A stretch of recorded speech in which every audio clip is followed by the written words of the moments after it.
All right, we should be live. Welcome back, everybody, to our fifth episode here of Finding Truth on the Unscripted Truth TV channel here on YouTube. I'm Logan with my beautiful guest, Austin. And I say guest, but really co host. Uh, Today, we're going to be tying up some loose ends from last episode.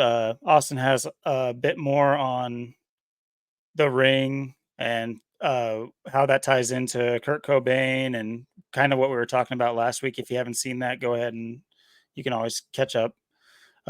Last episode, episode 4, but then also uh, hitting more on some of the personal notes with his cousins, which once again that was discussed last week, and so I'm pretty interested to find out what else he has in store for us there because those were some little spine tingling uh, bits of information that he brought last week, and then I think we're gonna wrap it up with the bulk of the episode being just about sports in general. We'll say that we could just because we have a couple different angles we're gonna attack it at. But with no further ado, let's just kick it down to Austin where he's got some more on the Ring and Kurt Cobain. Absolutely. Just leaving off what we were talking about in the last episode, I brought up The Ring and just how interesting that movie is. Um, Coming out in, of course, 2002 on October 18th. Of course, that being the day Event 201 would happen 17 years later. Um, it was interesting. I did go back and look. The Ring was filmed in 2001, but it doesn't say when. It doesn't say if it was, before, during, or after 9/11. So I do find that very interesting that this was happening in or around that time, or possibly while it was even going on. Who knows? Um, and one of the things I said in the last episode where I brought up how Samora looks when she's coming out of the TV. She's coming out of the TV, and she's like. She's not like she's kind of there, but she's not there. It's like some CGI holographic advanced technology. And it's interesting when you look at it because it makes me think of kind of like the planes on 9/11 as well.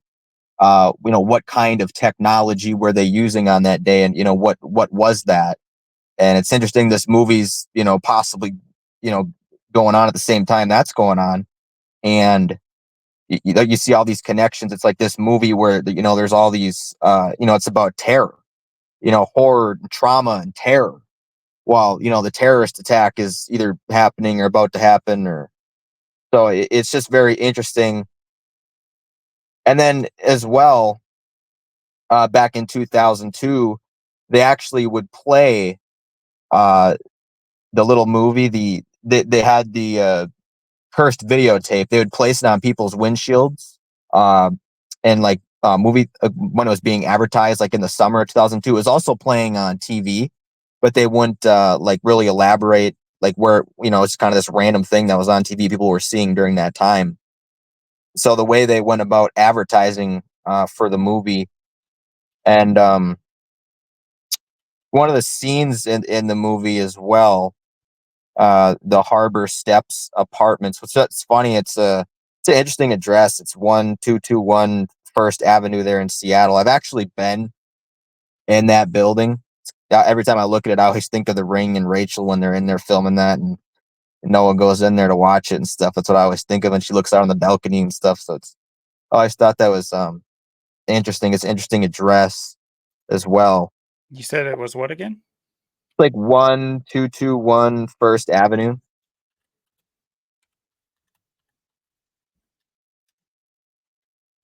I've actually Ubered. I've dropped off to customers in the building. I've actually been in the building in the elevator and stuff, but I don't know what room they're filming in. But it's interesting. I've been in these buildings. Yeah, modern. Guess that's how people want to live, just completely open, just out on the street looking. That's crazy. Crazy apartment, that's for sure.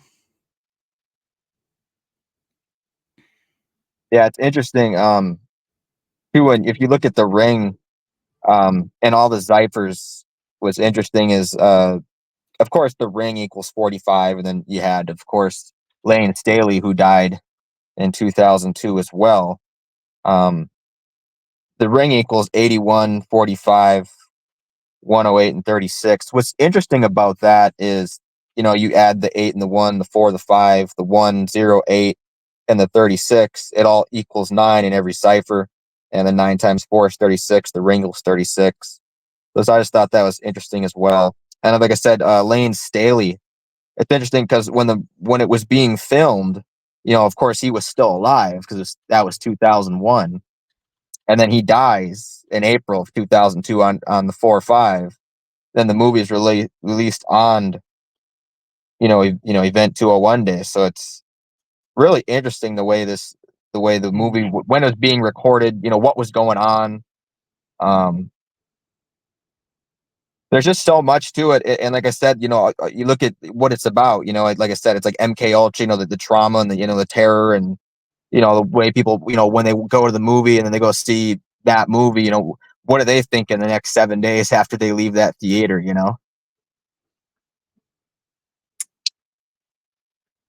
Very true. Yeah, that's you bring up a good point too, because I like what we're saying there. It's like almost as if it's like they're like testing out kind of like a what am I trying to compare this to? Like a trial, like a trial on like visual effects. Like, are people going to pick up on it, or is it good enough? We'll try it in the theaters, or we'll try it, with this major event, and if it's good enough, well, then it's good enough for theater, which is like a sickening kind of thought. But knowing what I think we know, it's not something we're going to put past our evil tyrant rulers, because they have a sick sense of humor, and at this point, for them to get any joy out of life, it's definitely always at others' expenses, and so I wouldn't put it past them, just to push further, just to push their technology further. They would do some major psyop like 9/11 to scar the people, just to see if at the end of the day their technology passed the test. Yeah, I feel like this movie, like I said, it's so weird. It just says it was filmed in 2001. It doesn't say exactly when, so you really do wonder when was this all going on. I mean, it could have been right after. Who knows? It's just weird. It's just, and like you said, how the people, it's like this was their big role, and all the 56s in this movie. There's tons of 56. Of course, that was such a huge number in 2020, and and then like I said, and you have the Ring 2, and the Ring 2's got a lot of same gematria as Nirvana. So there's this connection on all these levels, and you look at, like I said, that the people in the movie, it's like this was just like their big role. They were brought in. This was their big scene. And this is the way they were going to go about it, and and the movie has these, like, the wonders of life, the supernatural, the spiritual realm. So it plays into, and it's a lot of it, like I said, it's about dreams and sleeping, and like deja vu, and reflections and portals. I mean, this movie is, there's so much people don't really understand when they look at this movie that's right there in their face. uh and it's really, like you said, it's like perception. Ask, how does Noah get in the chair? This movie leaves you with questions, but it gives you enough. And then from what you take from it, like, there's curses. Who knows? You feel like there's like a curse on you. And then you watch this tape, and then all these weird things happen. It's like, how much of this movie does play into the real world, and the real, how the world really works. It does leave you with these questions, but it's obviously there. And there's, like you said, we went through all the symbolism. I mean, the horse doing the one eye, and um, like the moon phases with the well, and there's just so much. And like I said, just all the death. I mean, there's just so much death in the movie. It's just, there's just this weird vibe. It's just like, you look at the time. It's such an interesting time with all this going on. It's like, how much of, did these people in the movie really know all of this? And then, like, they do the movie, and then, people watch the movie and stuff, and now look at it, it's like one of the best movies of all time. It's like one of the scariest movies of all time, all these years later. And it's like, people are coming back to it, and people are remembering it. Um, but yeah, when you look at all these things, it just really makes you think, like, more about what's really going on while all this is going on. It's just how much of this ties together. Yeah, real time. Just quickly, not only was she born in September, a day after she was born in 68, she's got the Gavin Newsom age. She's 56 right now. Uh, and she was born a day after what is it, the recognition of the Jesuits by Rome, their inception, basically, day. So interesting. And she has a kid named Schreiber. Did you see that? There's like a Schreiber in there. I thought that was really weird. Sasha Schreiber. That's a lot Yeah. of Sasha. It's like a spell in itself. Yeah. Sasha Schreiber. About to be I summon a wouldn't be Dementor or surprised if something. I wouldn't be surprised if we get a Ring 3 come up in 2025 with her being 56. I wouldn't be surprised. Or something to that effect. Yeah, that's an interesting thought there. And I know we talked about because do you remember the Ring 2? Yeah. Okay. Well, I remember it partially, especially I watched the trailer here just right before we started, and it's pretty goofy. And there's a reason I didn't remember the movie itself. I do think I'm pretty sure it took a huge dip in quality. I'm almost positive, unless I just go back and I'm like, oh, I was totally mistaken. This movie is actually just as good or better than the first. I remember the first one being like insanely good. The pacing was really good, and this one being like absolute dog crap. Like the plot. I think they just needed to capitalize. This is what kind of happens with movies. Is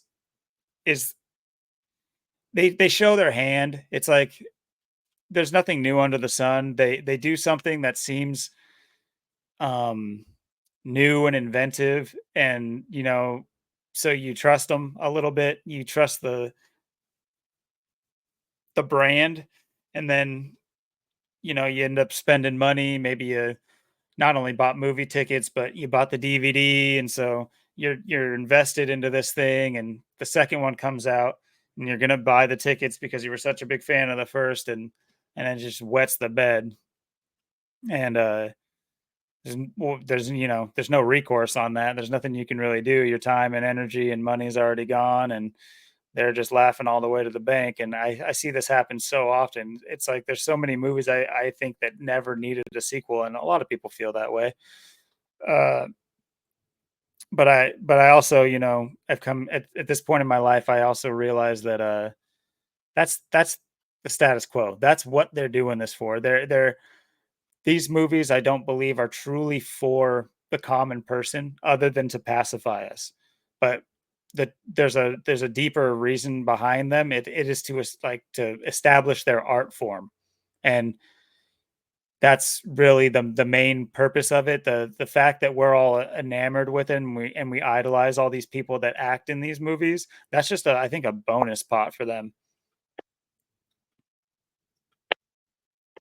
Yeah, and I've seen the Ring too, and like,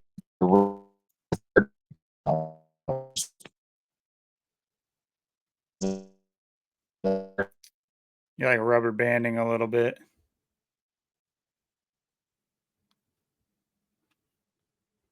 If it wasn't because I did this.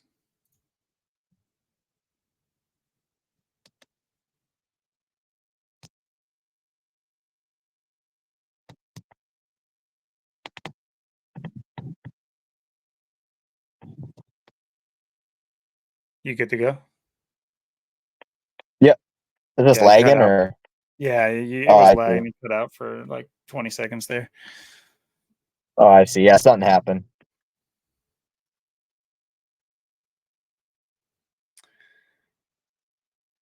I don't know if you noticed this, but I googled real quickly how long was the filming for The Ring, and it says 9 months.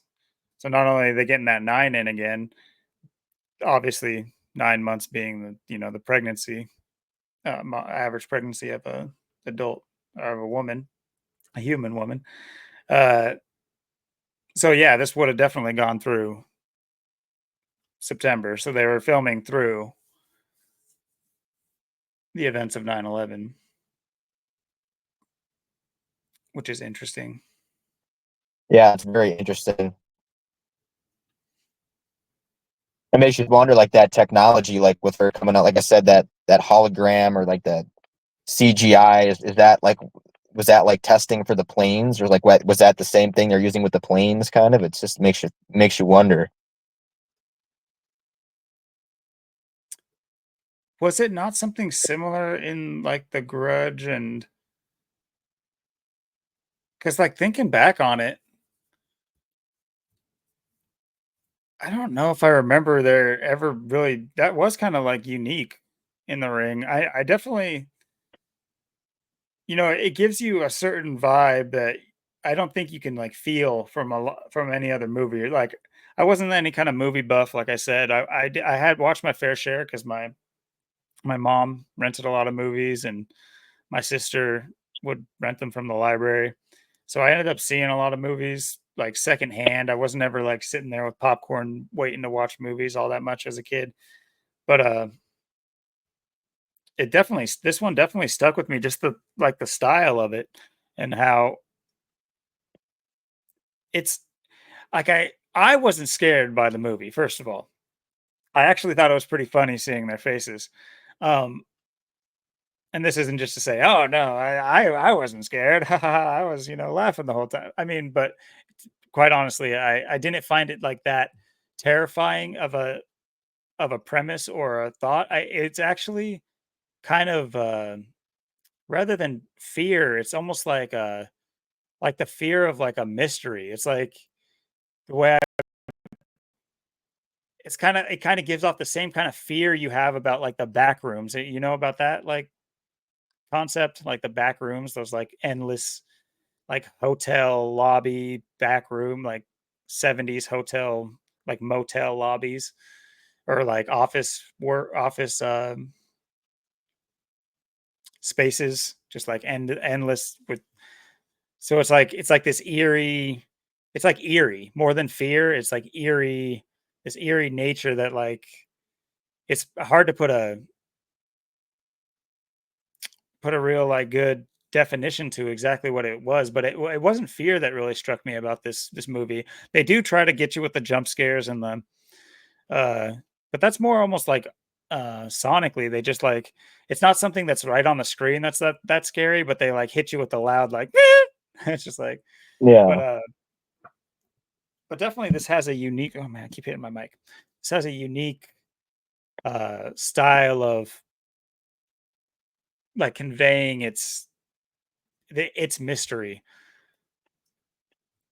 which almost leads me to wondering more about this director here, Gore Verbinski. I've never actually heard of that person or looked him up.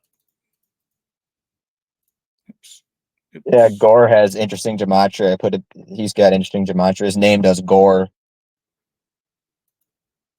You're right. The movie, the way it is, it's like the fact it just leaves you with so many questions. You're just wondering, how does he get in the chair? How do these people end up dead in the places they do?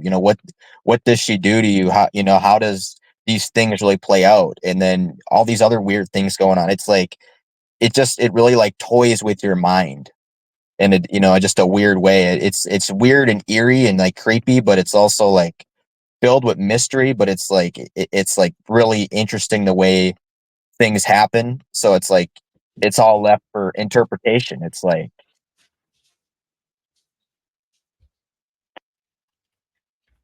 Interesting. Yeah, yes, shares similar gematria to the title,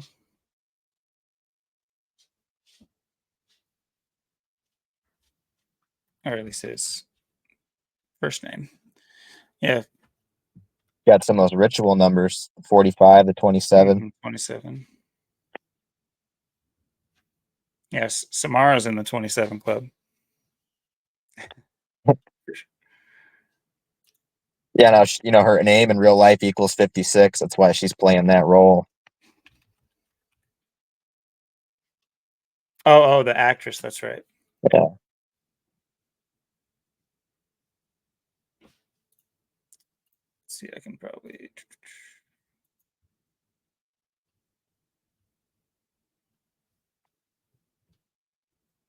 Yeah, Dave Chase.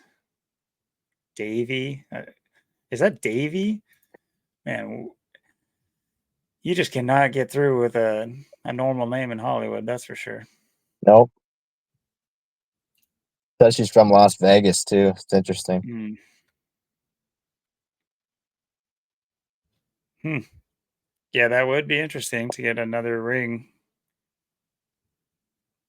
Yeah, because Rachel's the main person. That's what's interesting because she's the main person that's used in both movies, along with Aiden. But it's even a different. It's not Devon Chase in the second one. It's Mhm. different people. So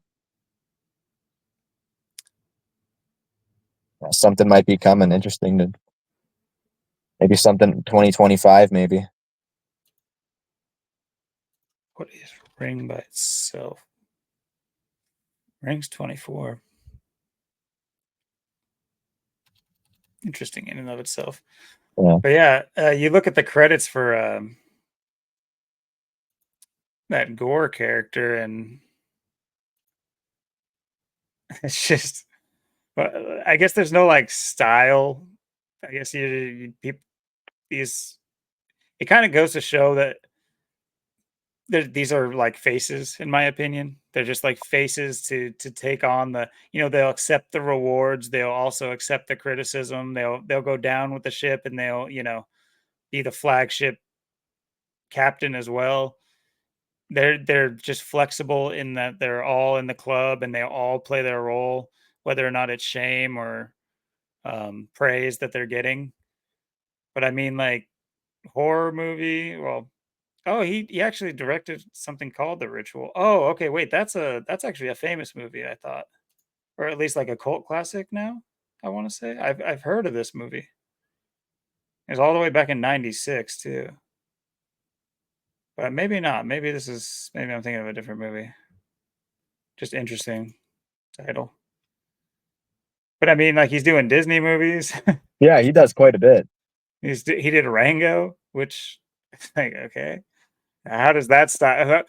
We Yeah. got to get the ring guy for this. Like Rango. Maybe that's Ranger.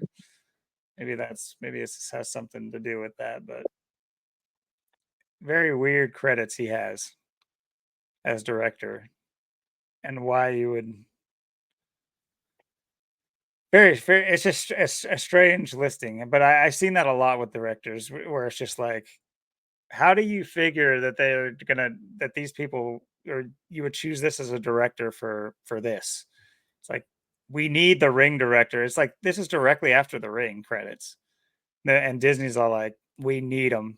We need them for this. Yeah. We need them for this family friendly movie because it's the curse of the Black Pearl, though. So maybe that's you know." The more I'm looking at it, the more I'm just seeing like occult things in this. So I should probably just get off of this because otherwise we're about to go down the Gore Verbinski rabbit hole. Yeah. I don't think that was the the point of this. But yeah, strange to say the least. His credits. Yeah, just it's a strange name too. Gore going on with this movie. It's just the setup and everything. It's just all so weird. I had to check just to see if he was married to a guy or not because never seen a female named Clayton. Interesting. Who knows nowadays?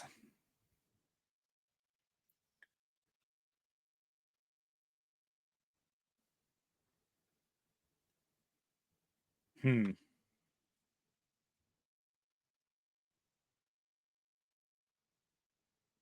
Oh, you might be completely right. I noticed. I was like, trilogy. What is it? But the written works of the Ring is a trilogy. So that that is a I could see that happen. I could see a trilogy for movies as well. And I wouldn't be surprised if they do something like they kind of always do, like a la the Halloween movies. How it's like you kind or like Terminator, where like the female chick is always like reprised later on in their years as like the wise, like the sage like character to the new protagonist. You know what I mean? You know what I'm talking about? How Yeah, like Michael or wait, what's the Halloween? Is that Michael Myers? Yeah. yeah, Michael His Myers. It's like she comes back as the to like help the people that he's tormenting later on because she was like in the original movies. And well, why I say that is because I pick up on tropes like really hard. It's why I stopped watching movies a few years back. It's because I honestly can't stand them, and the people I watch them with can't stand me spoiling the ending half the time because it's so obvious to me. But I could see that trope playing out because you notice that they don't have a lot of originality when series go on long enough. They get very formulaic. Um, that's why there's these tropes play out in so many like Alien, Terminator, uh, Halloween. I'm sure I could like drum up a few more where they have these young female protagonists end up being the older, wiser sage protagonist who comes back to like help the new protagonist.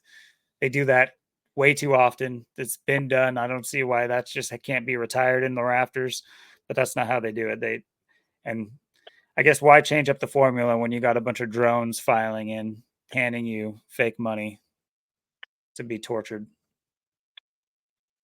Yeah, absolutely.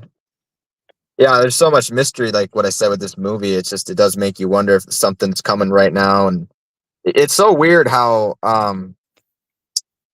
like I said, I've been to a lot of the places, like the Westin. That's another place. One of the hotels where Noah meets Aiden in the movie. I've been to that place too, like where they were standing and stuff. So it's just kind of weird some of the places they chose to put in the movie as well.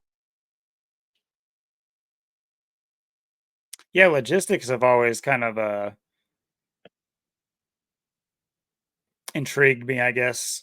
I guess more so it's like one of the only things that it intrigues me. When I think about whether or not it's a news story, a movie, or sports, um, what intrigues me is it's like you see these certain events that play out, and what I'm more interested in is the human element. So you might look at it from the occult perspective or the deeper meaning of something, but at the end of the day, they need to move people. They like whether or not it's emotionally in their head or physically. Like certain events have to move people, like mass amounts of people. And what I find is like these things are these events are they're simulations. They're the culmination of their fake simulation is they have to try it out in real life. So they'll do an event 201 and down the pipeline we get the real thing. And I bet a lot of those numbers that they were throwing out there on the tabletop played out in real life. And what interests our rulers is logistics. It's like, yes, they have the occult essence to what they do, but at the end of the day, if they can't like they're emulating what they perceive as a higher power. So what they want is results. They want to see the results of their efforts so they can say that that their way is the way. So it's like they're deifying themselves. It's like it's like you look at like a Greek god and they're like if you Google them, one of the first things that like will give you about them, other than like what they represent, is like their feats, like what they did in their lifetime, which is natural. I think that's pretty natural with anyone that becomes super popular. But if you look at it at the terms of like deities, that it's like they're doing that in real time. It's like we're witnessing that. It's like we can't witness a Greek god in the way that it's like written now, like or how not written now, but we read it now and how it was written back then. But we see how they did it back then, and it's like we're living it, but we can't see that that's what they're doing. That they are deifying themselves. Their Bill Gates is going to be, there's going to be statues of him. There's going to be plaques all over about him. He's going to be riddled throughout our history books, and so things like that. It's like that's what is a deity. It's like, do we know Zeus? What do we actually see Zeus? But no, like 3 generations now from now, they're going to look at a figure like Bill Gates and think, man, this guy conquered the weird early techno world. He conquered it. Look at all the things he controlled. Yeah, and they're gonna look at just like how Bill Gates was doing that commercial with he was doing or no, he was doing what was he doing? He was working at Dairy Queen. He's doing the Dairy Queen thing. What's Trump doing now? He's working at McDonald's. Mm. These billionaires, just mocking you, stuff that, people that, don't make anything, don't have anything, and they're, mocking you, coming down to your level, and, Mhm. trying to sell you, it's just these billionaires people think are all that, and they're just these pawns on the world stage, all these people behind uh, all of this, all behind everything. It's the same, it's just, you look at Bill Gates in Seattle, and there's so many connections, Bill Gates and everything, Trump and everything, these people are and everything. It's just the way they go about certain things. It's like, going with all the 56s, like, with Kurt Cobain, there's all these 65s. With Kurt Cobain, all you find is a 65. You write out Kurt Donald Cobain, it equals 65. You know, if you write out um, the Marco Polo Motel, which is where he stayed, it equals 65. I must have spelled that wrong. Excuse my Or ignorance. it's motel. Oh, is it motel? Yeah. Ah, Yeah. Chris Novoselic, he's 65.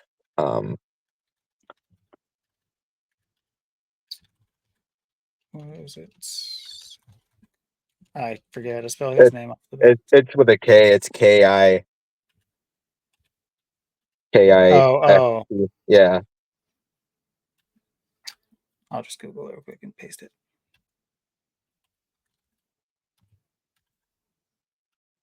Yeah, his name is tricky. You always have to look at how that one's spelled. Yeah, Christ.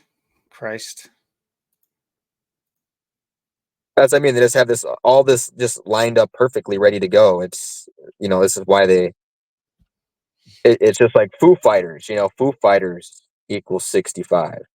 Mm. Voitus. All in the same reduction cipher too, which is Yep. Danny Goldberg, the manager of Nirvana, equals 65. you said Danny? Yep. Absolutely. And then, of course, like I said, what's sitting there, what supposedly drugged them or in the greenhouse right next to him? It's that Barks root beer. Barks root beer 65. Like I said, why is it got to be a Barks root beer for that exact reason? 100%. And what's so interesting, he stayed there at that Marco Polo. If you put in the full address, it's really weird. You put in the full address of where it actually is, it does equal 322, which it is a little funny, I think.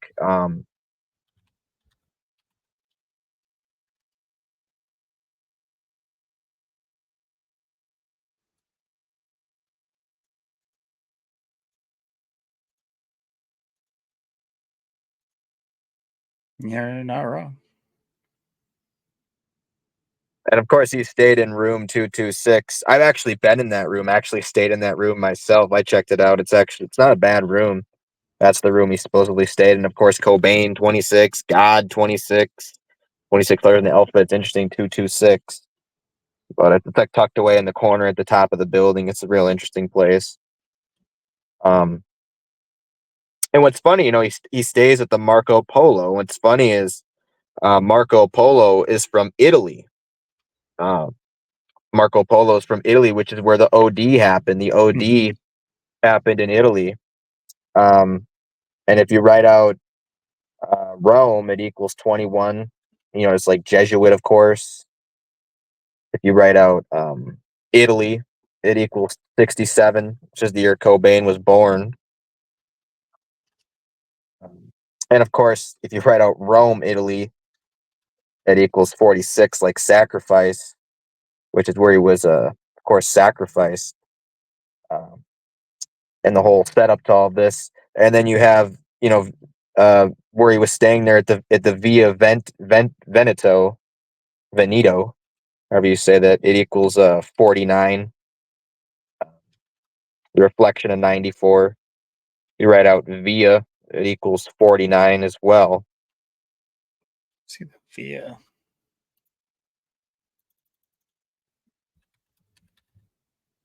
Oh, okay, Benito.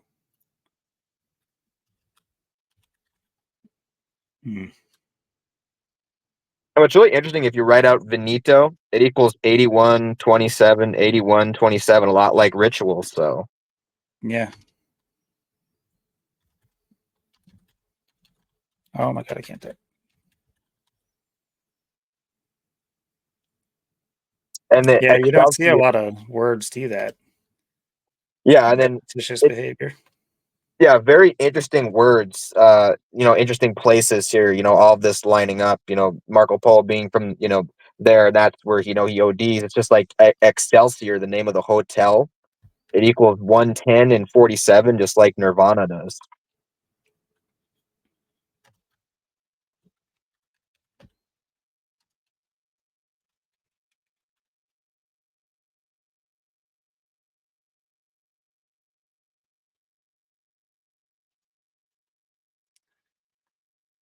Yeah, it's adding up.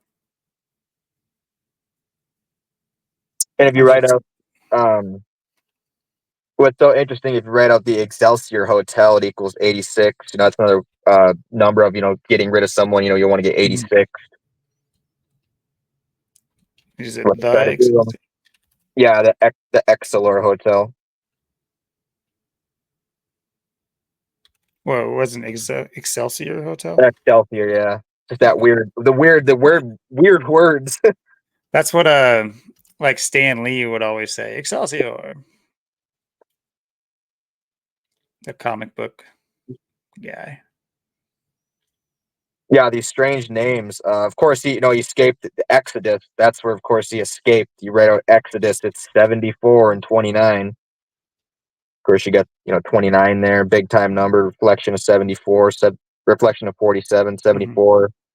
Gematria 74. Then you got Exodus Center. Of course, that's where it was the Exodus Center. That equals 54. Jesuit Cabal 54. And His death date as well. yep, going along with all these 4-5s, 5-4s, we just can't escape. Now, something that was interesting is in 2016, it's when I first came to Seattle. I first took a trip here before I ever moved here. It was for my 21st birthday. It was in April.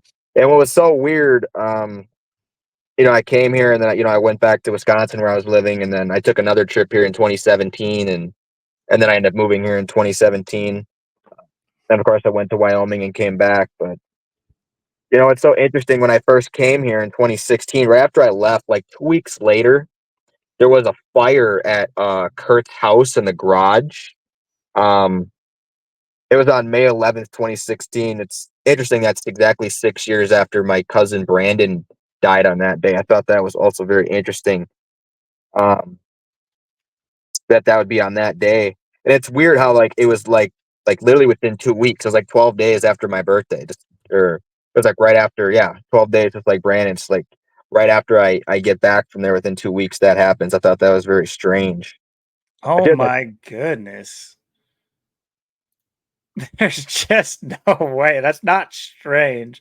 That is the epitome of like deleting the crime scene. It's like imagine you know how many people would not give a crap about the breaking and entering charge in order to go into that greenhouse and see for themselves and take a picture. You know how long the police would have to be dealing with this greenhouse? So instead, they just take care of it. I don't know. There's no way. I know they tore the greenhouse down afterward, and I don't know if this fire where this fire was, if it was where the greenhouse used to be or the garage, but it did $50,000 supposedly worth of damage. So it was a pretty big fire. It's just it's so strange. And what's really crazy too, bring up these synchronicities with all this. I had another one where I was at in 2018. Uh, I because I checked out. I already had been to Aberdeen and the Seattle and stuff, but I never went to there's like a couple little shops in Aberdeen. There's like two little like places that got some Kurt stuff I wanted to go check out. So I checked it out. There's the museum in Aberdeen, and I went there and I think it was April of 2018, and then like 2 months later in June on June 9th, apparently there was a massive fire right in his couch where Kurt Cobain used to sleep on this couch. That used to be right there. There's a bunch of Kurt Cobain Nirvana stuff right there. And apparently it was right after I went there too again. And this whole place just burned down or started on fire. And it apparently it started like right where all his stuff was. I guess that's the area that got the most damage of the whole building. And it was like what a former place he stayed. No, this was the museum in Aberdeen that had his stuff. Oh, It had his couch and stuff. Fire was in 2018. gotta love the museum fires. Quite common, Yep. interestingly enough. Wow.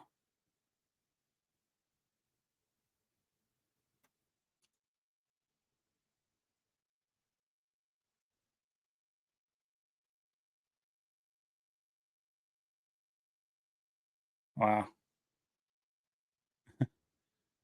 It's kind of like, hmm,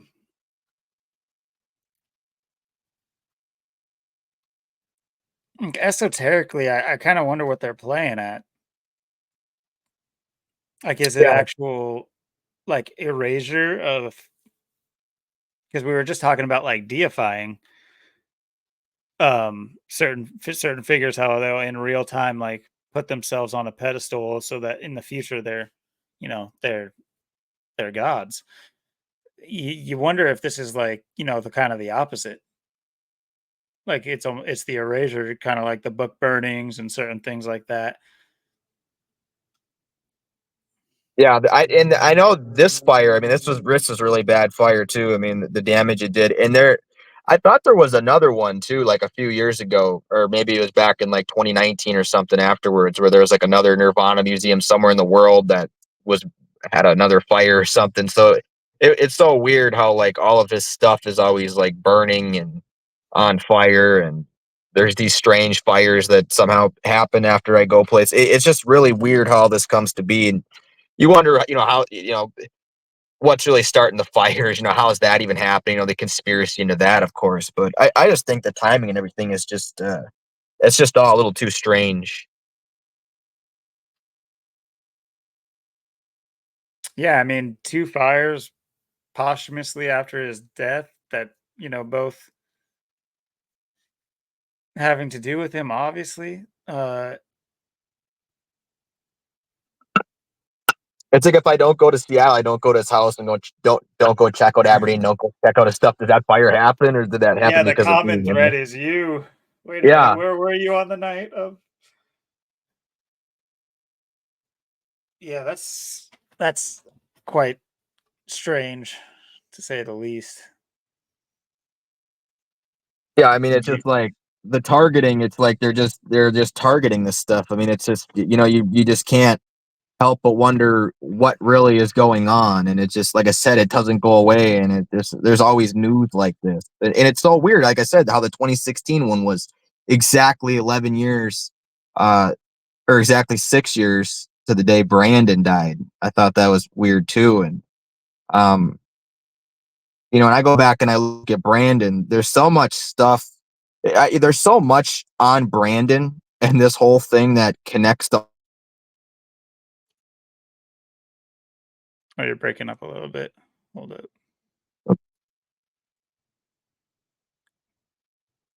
Try again. Oh, am I good? Yeah, you're good now. Okay. Yeah, there's so much with Brandon and Tyler and all this and these connections. What's so weird where Brandon died, he died in Grover, in Grover, Wisconsin. What's so weird about that is there's actually when you go on Google Maps and you look at where this is, it's a small town of 1,000 people.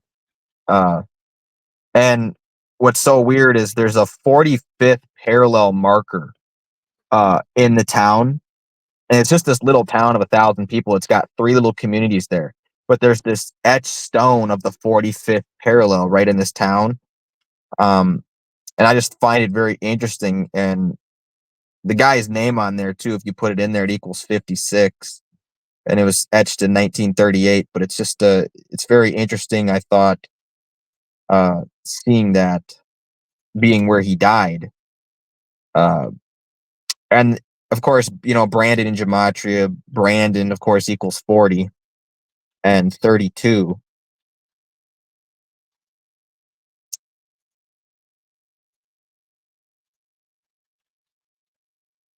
Mm-hmm. And of course, Grover equals 40 and 32 as well. And go figure that would be where he dies. Oh And yeah. then and it's just this little town in the middle of nowhere, and it's right next to Peshtigo, of course. And then Grover, Wisconsin equals 84. Like Austin, like Jesuit. Um, and of course Tyler, of course he was born in 84. So Oh. you know that's a pretty big connection as well. Uh, what's so interesting too in this town is the names of a couple places, these three communities that are in the town that make it up with the 45th parallel being there. One of the communities is called May Corner. And if you write out May Corner, it equals 131 and 49. And 131 is the day he died. He died on the 131st day of the year, Mm. which is very interesting. And then May, like he dies in May. Like, why would there be a May right there? It's just like, it's just the mockery again. Paul Gray as well. Um, and then the other town's name is Harmony. Harmony. It's an interesting town. And if you write out Harmony, it equals 94, 95, 40, and 32. Just like Brandon, 40 and 32. Mm-hmm. And then of course there's another community called Wilcox, and that equals 86 and 32. 32 like Brandon.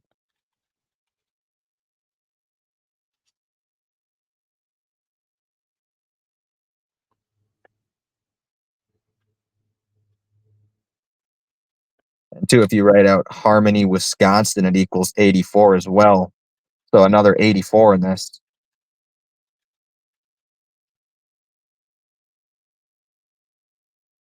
Yeah, a lot like Grover, Wisconsin, actually. 84, 87. Yep. Grover. And then it's weird. Like I said, Peshtigo. Peshtigo equals 45. Uh Peshtigo equals 45. And that's, where he was, where he was living. He was in Peshtigo. And Peshtigo having that 45 and him dying on the 45th parallel. Uh in a car accident equals 45. You write out accident, it equals 32, just like Brandon. Mm-hmm. What's interesting too is car equals 13. He dies at the age of 13. That's a good point. Yeah, I mean it's such a young age. I mean, to just end it, supposedly what they say. And of course, he died in his 14th year. That was 14 years ago. There's a lot of fours. I mean, I've never seen. I've never seen so many fours in my life in this. Crash. If you write out crash, they say he crashed into a tree. Crashed equals 32. 32.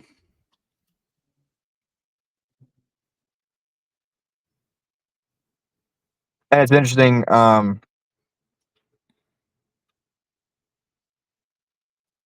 Like how I said he died. On the 131st day of the year. The 131. What's interesting is the name of the funeral home I actually was at that funeral home as well. The funeral home name is Birth and Rosenthal Funeral Home. You can also write Birth Rosenthal Funeral Home. Either way you write it, you get a 131, which is the exact day he died. Just like he died, maybe it was May Corner. I don't know. I looked, into the town, like were all the dead end roads supposedly where it was, because I did go to where it was. I did go to the funeral, but it's it's half of my life ago almost already, so it's so long ago. But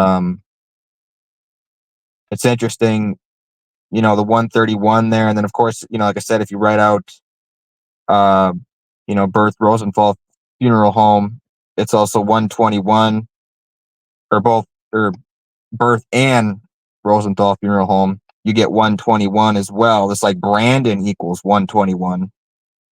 So there's a lot of connections just to the funeral home, his name, the day he dies. And then of course 121, that's the the day the Illuminati started, the 121st day of the year, May 1st. Mm-hmm. So that's And another you said very what was the name? The other name for 121? or Brandon.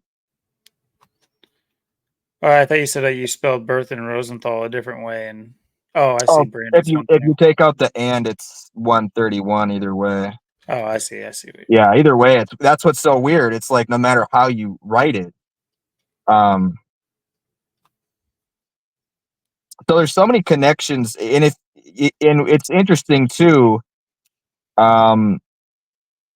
He dies, like I said, the 131st day of the year. He was born, they say, in Green Bay. Green Bay is 41. Swamico, which is actually the town that I'm from. That's where I was born, in Green Bay, and then that's where I'm from, Swamico. If you write out Swamico, it's 81, 27, 108, 45. There's a lot of ritual numbers there. How do you spell it? Suamico.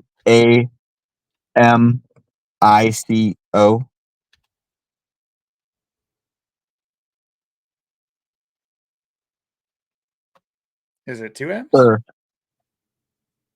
Suamico. It's a really weird name. It's like, SUA. Okay, I got it. yeah, it's a weird name.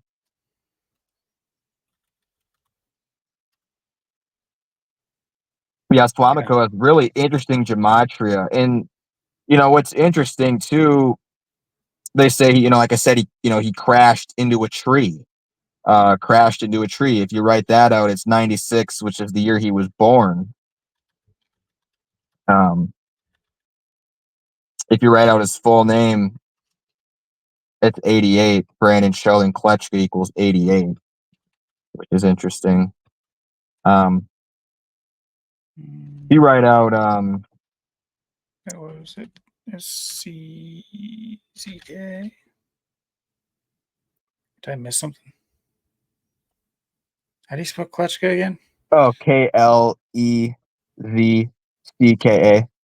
It's really hard to pronounce it. It doesn't even sound like how it is. I had The it V right. is silent and stuff. Shit. What was it again? Brandon Sheldon. Oh, there it is. Brandon Sheldon, Yeah, Kletchka, gotcha. 88.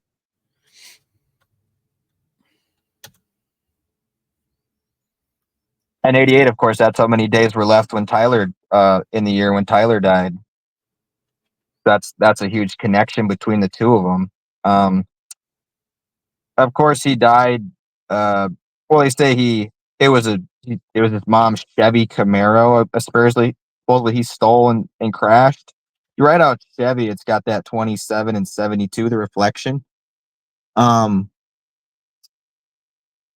And another thing that's interesting as well, if you write out Chevrolet, it equals 45 and 45. So there's a lot of ritual. A lot of all the ritual numbers are there.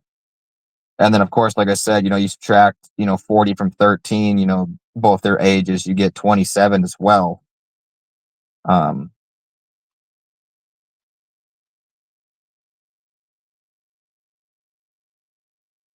and of And he course, also yeah, just if the you write age of out, death. Go ahead. if you write out crash, it equals 131, which is, of course, the day he died Mhm. and he crashed. Of course, crashed car crash, that's 44. Like kill is 44. Um, crashed a car, that's 45 and 72. So, all the ritual numbers are here in a big way. And it's really weird how, Brandon dies 12 days after my birthday. And then it was another 12, 13 days later, Paul Gray died. And they both died or Brandon was born on the 24th, and Paul Gray dies on the 24th, which is weird, in May, both in the month of May. May equals 42, the reflection. It's like, Austin and Jesuit. Um, and of course, what's strange as well, Brandon died on a Tuesday. And of course, Tuesday equals 40 as well, going along with all the other 40s. He died on a Tuesday. And what's weird is, I you I know, have a I just have a quick question. yeah, Is it by chance at all that your family, your extended family owns a funeral home? I honestly don't know. I mean, it's weird that that was the place they had him there in Peshtigo, and that's where I was. Um, and that it brings me to the point of what's the connection here, and one of the weird things too is when you read his thing, it says he went to Peshtigo Middle School, and if you write out Peshtigo Middle School, it equals 322, like Skull and Bones. And that's where he was going, at the end of the year, basically. He was basically done for the year. I mean, it was May, it was May 11th, so there wasn't much of the school year left. And that's where he was going to school, and this happens. Um,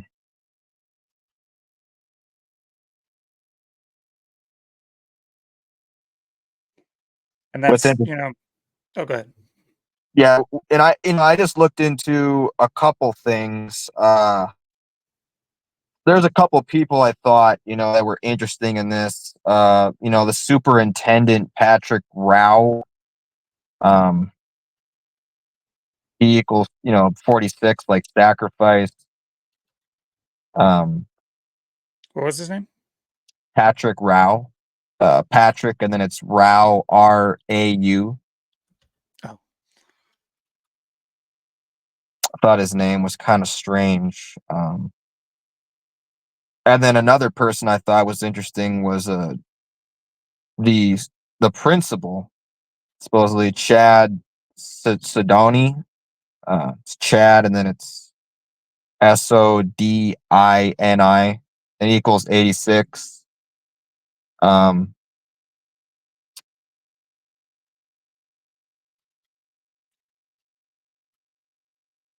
And it's weird too. They gave him, how they have two different names for Brandon. It's weird how they write out, Brandon Sheldon Kletchka, and then he's got another name, Brandon Steven Sheldon. If you write out Brandon Steven Sheldon, it equals 86.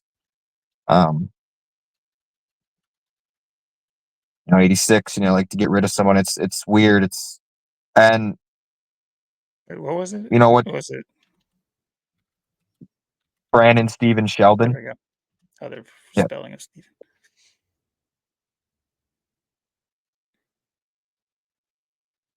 Yeah, and what another thing I thought was weird too when I read his thing, how they start that off where it says "born into our world." That's a weird thing to write. It's kind of like them kind of telling you right there, and it equals 45, 45. It's an interesting choice of words, in my opinion. And they also say he was taken. They say he was unexpectedly taken. It's like, and they tell you he killed himself. They're going to say that. I don't know. It's just the wording is very strange. And of course, both of them die in Wisconsin. Wisconsin equals 44, kill 44. So you have these certain numbers, and like I said, he dies, and there's that 2-week period or 12 days. Tyler dies 12 days after we start episode 1, and then there's like these 2-week windows or 12-day windows or within that time. And then, even like I said, Paul Gray just being right after Brandon. And Paul Gray was born April 8th. That's the day that the news broke Kurt Cobain was dead, April 8th. Interesting day to be born. And of course, he died 38. The drummer Joey Jordison is dead at 46, like Sacrifice. Of course, he named the band Slipknot 95 with Paul Gray and the Clown. So it is weird how there's so much overlap with all of this, and it begs the question. Is this some kind of magic? You write out magic. It's 33, 24, 102, and 30.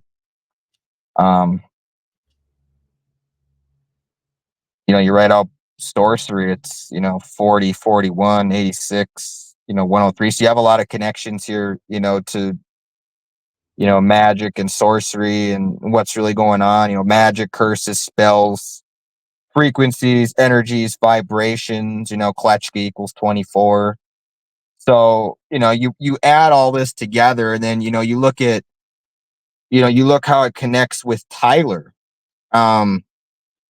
And again, that this was, like I said, Brandon. I personally knew Brandon. Like I said, I was pretty decently close to them. Then he moved, like I said, he was born in Green Bay, lived in Swamico there. That's where I'm from. Then he moved to Peshtigo, uh, in like around like 2000, like 7-ish. Then he was dead by 2010. After that 2.5 years, I didn't really see him too much. I don't know if I seen him after that funeral, like I said, there in 2007 in September. But yeah, I mean, he was always the coolest person. I mean, I never had a fight, argument with him. He was always, he was just, I never had any issues. He was a cool dude, and, never seemed suicidal or depressed or, like I'm looking up to him, and then they bring you this story. And then it's just like, we start, and like I said, this is so long ago, and I remember going to the funeral and, all the stuff that happened back then. And then, now we start, here it is 14 years later, and we start, UTTV, unscripted truth TV. And then I got to look at Tyler here, and then I just see all these parallels, of course, the 201, 102 connection, like we talked about, the fact there was a UTV. The fact, they put the T in his name, and that's the day he dies, the 10-4, 104. And it just happened, 10-4 just happened to be the 40th Friday of the Died at 40. 2024. And it was also the 40th week of 2024. I mean, Brandon 24, Grover 24, Brandon 40, Grover 40, all these 40s. I mean, I've never seen 4 and 40 so much. Like I said, Tyler born in 84, dies in 2024 in his 41st year of life. Tyler, of course, like I said, equals 26. you know, Tyler 26. Then you write out his middle name, Chance, that equals 29. Like I'm 29, so interesting gematria. And going along with, both of these incidences were some kind of, supposed crash or accident, what they report. So, and if you look at what they say, if you write out UTV crashed, it's 121 and 40. And if you write out UTV crashed, it equals 104. And then if you write out UTV accident, it's 41. So all the numbers are there. I mean, the day he died, the 40 is there again. Uh, the 121 and the 41, the year of his life as well. And like I And if said, you, oh, you can go ahead. I was gonna say, if anyone's curious of, like we said earlier on, we kind of like opened up this can last week, and this is something kind of near and dear to Austin's personal life, and with to do with two of his cousins that have passed. One very prematurely, and another one very prematurely in his own right. But I had these pulled up. This is the Tyler cousin he was speaking on just now. He died at 40, and what he was talking about with the UTV is just the constant mention of his UTV accident, UTV, and he gets this news a week after I think our first episode, or around 5 days after our first episode, something like that, or no, fourth episode, sorry. Or Yeah. before our fourth episode. Like 2 days before our fourth episode, that's what it was. Yep. Um, so a lot of weird synchronicities. He sent this to me, and uh, what he mentioned earlier with his name, uh, was it Schreiber? What was it? Yeah, Schreiber. Uh, that's how they spell it, is Brandon T. No, that's not what it was. Yeah, with Brandon, it's weird. They have the two spellings. They have Brandon, Sheldon Kletchko, and they have Brandon. Oh, Or I'm saying Brandon. That's why. There we go. Yeah, Tyler Chance Schreiber, his name equaling 201, 102. And the synchronicity here being, he hits me up about it because, you know, unbeknownst to any of this is the name for our YouTube channel is something I came up with, weeks before, and, couldn't have possibly had any connection yet. Our, our whatever it's called, our not anagram. I can't remember what those are called, but UTTV, unscripted truth TV. It's just so close to UTV, which they just keep hammering home in this obituary that he's reading, you know, that he's getting sent to by his family member. Um, and then lo and behold, disclaimer: I did realize that our name equaled 201 and 102. In fact, that was one of the reasons why I kind of clung to it. We talk about the Jesuit order here, and that's their big their big number.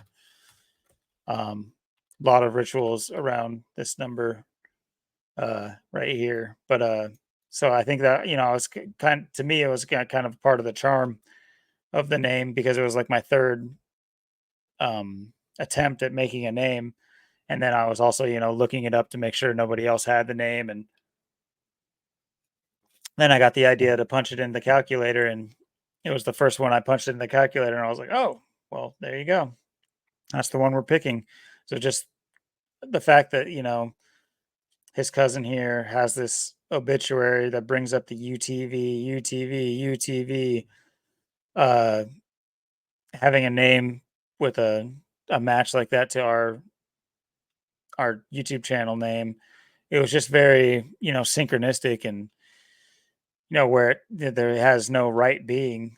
And so I can only imagine, put yourself into the mind of somebody who, is keen to this information, the gematria we talk about, the natural side of things, not just even to do with just numbers, just realizing that, things in life happen. I mean, things as simple as you think something and you'll notice it manifest later that day.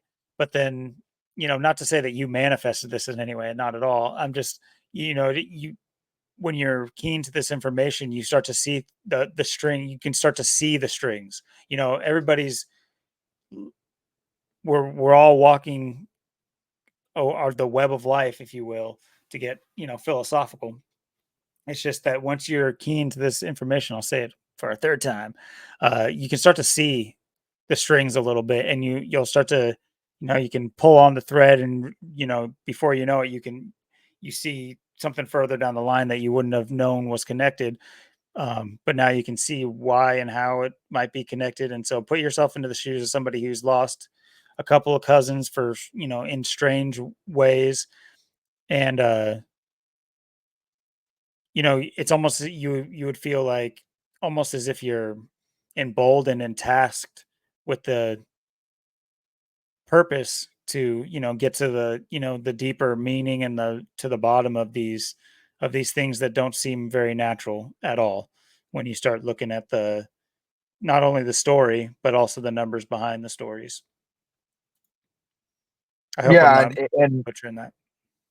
no, you're 100% right, and there's so much more here. I mean, of course, like I said, the Swedberg funeral home. I've read out Swedberg. Like I said, it equals 45. Going with all these, uh, all the 45s and all of this. Uh, and what's crazy too, you write out what again, the writing on all of this is, very strange. Um, it's very, the way they wrote MacGyver. They chose why would they write that, and they put it in parentheses, like they want you to see it. What's it equal? It equals 40. Which, there's another 40. It equals 94. 122. Uh, like the Illuminati's birthday this year on the leap year 122, and then you have 41. So the year of life he died, and there's that 94. There's all these fours, and they write special cousin. Um, special cousin equals 56. Uh, I'd never really heard of special cousin before or Yeah, me seen that. neither. I mean, first cousins. It's like Brandon was like the closest to me there could have been. He was only in a year and a half younger. I mean, so for him to have done that never added up. And and it's the way they write Austin and Justin. Um, it's so weird. Yeah, Austin 42, uh, and 21, and then Justin 42 and 21, and Austin Kletchka 45, 81. You got the ritual in there, and Justin Kletchka 45 and 81. Um, so why write? I mean, there very well might be a Justin Kletchka. I'm sure there is, but did they even mean to put Justin? Did they mean to put me? Was that Justin? Was it me? What even was that? And the fact they wrote Justin is strange. That and another strange person on there too was Dick Menning, that was officiating all of this. If you write out Dick Menning, it's 58 and 59, and he died 58 days after his birthday, and he died on his 59th day. I mean, those are pretty pretty big numbers with this particular group of people. Yeah, Freemasonry, of course. Freemasonry 58, 59, just like Dick Menning. And Um, in my research too, well, I was just speaking on logistics. It's just like if you're going to control certain, like what we're talking about is death, is people getting rid of people in certain ways, or at least facilitating their deaths. Well, Are you just gonna have that body sitting out there in the street? Or are you gonna leave it up to chance that the coroner is not gonna, ask any questions? No. From what I've seen, and you look at these funeral homes and coroner's offices, they're all masonry buildings. Not to mention they have a lot of intricate design work into what it like the actual place that the morgues are incredibly intricate. They're like um soundproof, smell proof, uh waterproof. They're built extremely like intricately, and a lot of the times you'll find is it's intricate masonry. And not to say that every brick building is ritualistic in some form or fashion, but you can bet your bottom dollar that the lead contractors of the who's building these buildings are more than likely in a lodge. Yeah, and there's a ton to it all. I mean, you write out the word Dick, his name, 27, 27, 18, 81, just all the ritual numbers. I mean, So, Menning, you write out his last name equals 40. I mean, it's all right there. I mean, it couldn't be any more in your face. Um, and then you look at all the things to it, like I said, Freemasonry equaling the 59, 58, and 59, like Dick Menning. Freemasons, equals 56. mm, Freemason equals 96, 42. If you write out Masonite, it's 96, 33, 120, 48, 48, like Illuminati. I mean, that's it's, the Illuminati. Yeah. it's like it's just some kind of black magic. You look, is this some black magic? It's interesting. Antigo, um, of course, I've been to Peshtigo, I've been to Grover, I've been to Antigo, where he's from. I've been to these places. Antigo's got the Freemason stuff right there. Uh, Peshtigo seems like they're, going the more Jesuit way with all the numbers, but Antigo equals 33, 96, 30, 66. It's an interesting town. Mm. Antigo, Wisconsin, 74, 88. Look how he died, 88 days left to go in the year. And then Brandon Sheldon Kletchke equals 88. Uh, of course, he's, from Shawano. I've lived in Shawano as well. I've lived there. That's 81 and 27, just like Ritual. Um, I don't know if that's where he died. I mean, again, it doesn't really elaborate on anything. It doesn't really tell you anything. He died What from I some supposed injuries. what I was gonna why I asked that earlier, if if your family owns any funeral homes, not only would that be interesting, but there's a Prasser Kletchka funeral home in Milwaukee, Wisconsin. And so it's really making it hard to look up anyone named Kletchka who has an obituary because they just keep popping up. Yeah, yeah, it's really weird. In Milwaukee, I wouldn't be surprised if there is something in Milwaukee like that. I mean, uh, I'm from just, I'm 13 miles where I'm from is my house where I was, born to the Packer Stadium. It's 13 miles, so it's, I was always lived right there. So it's, it's another 2.5 hours to Milwaukee, but I wouldn't be surprised if there is connections. I mean, uh, it's interesting too. You look at the birthdays, August 7th, November 24th, as a span of 109 days. Of course, 109 breaks down to 19. Um, of course, 109 is the 29th prime, and 29 is the 10th prime. So it's interesting that how far between the days both of them are born, and just all these connections. Um, and of course he died on a Friday. Friday equals 63, 36, 99, and 36. That's an interesting day to die. Like I said, just 12 days after we start this. And like I said, Brandon dies 12 days after my birthday. Then 12, 13 days later, it's Paul Gray. So, I mean, and the thing, like I said, there's so much, crisscross connections, parallels in all this. I've never seen, four so many times. I've never seen so many 40s. I mean, 45s, 27s, rituals, all the numbers are here. I mean, in both ways. You just obviously see how they went about both of these situations. And, it's obviously clear, the way this was all done. It's just like I said, how did they both really die? It's just like the ring, it's left for interpretation. I don't know. I mean, I mean, it just seems like it's some kind of black magic. I mean, like I said, I mean, it's close. Brandon's death was always, Brandon's death just like really fucked me up on beyond belief when that happened. Because it's like when I even woke up that day and I heard it on the TV and shit. And like I said, I was at school, going to school, and people coming up to me, and just it was a very weird, eerie feel. And like I said, I was like 50-50 on it. And I'm like, I don't know. I mean, and then, it's just there was something that just wasn't right. And then I go to the funeral home and nothing's adding up. And it's like, even his mom wasn't even like sad. It's like she was like laughing and like having a good time. It's like, you even carry your son's dead at just 13? Like, none of this is adding up. And then you go to where he dies and it doesn't, none of it adds up. I mean, they say, he crashed into trees, it was trees or whatever. Or a crash into a tree. I mean, there's not even a tree there. It's bushes and shrubs and like just a dead end road. There's some grass. There's an open field. I mean, there's no tire tracks. There's no tire marks.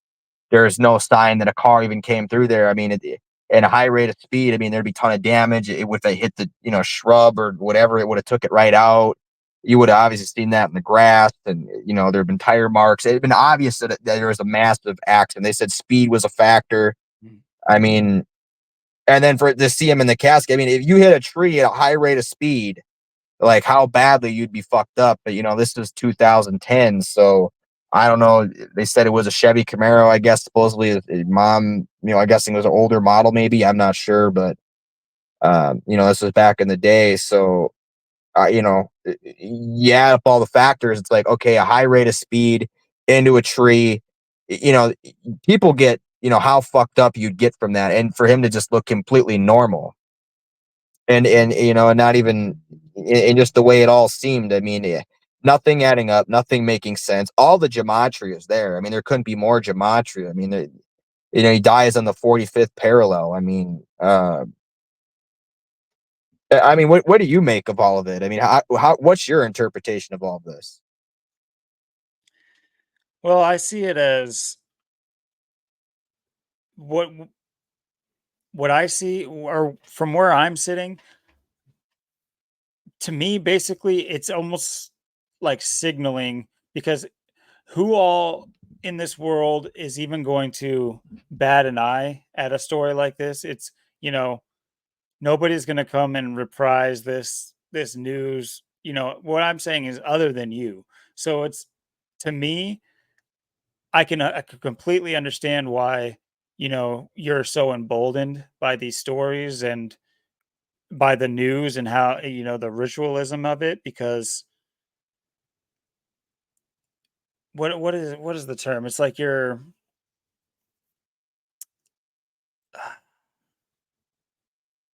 bad at terms on the spot, but it's like you're championing the cause for your cousins, that by all means nobody else would. And whether or not anything is resolved, publicly or anything like that, you deserve answers. You deserve to, to have a deeper understanding of what was going on, and so in my opinion, I think it's right now it's being driven by you, that because nothing else, no one else is going to come up and be like, hey, yeah, I saw some odd things about your cousin, so I, I think that a lot of it has to do with, like, in the same way that you can affect other people with, your uh line of thinking, and or your how you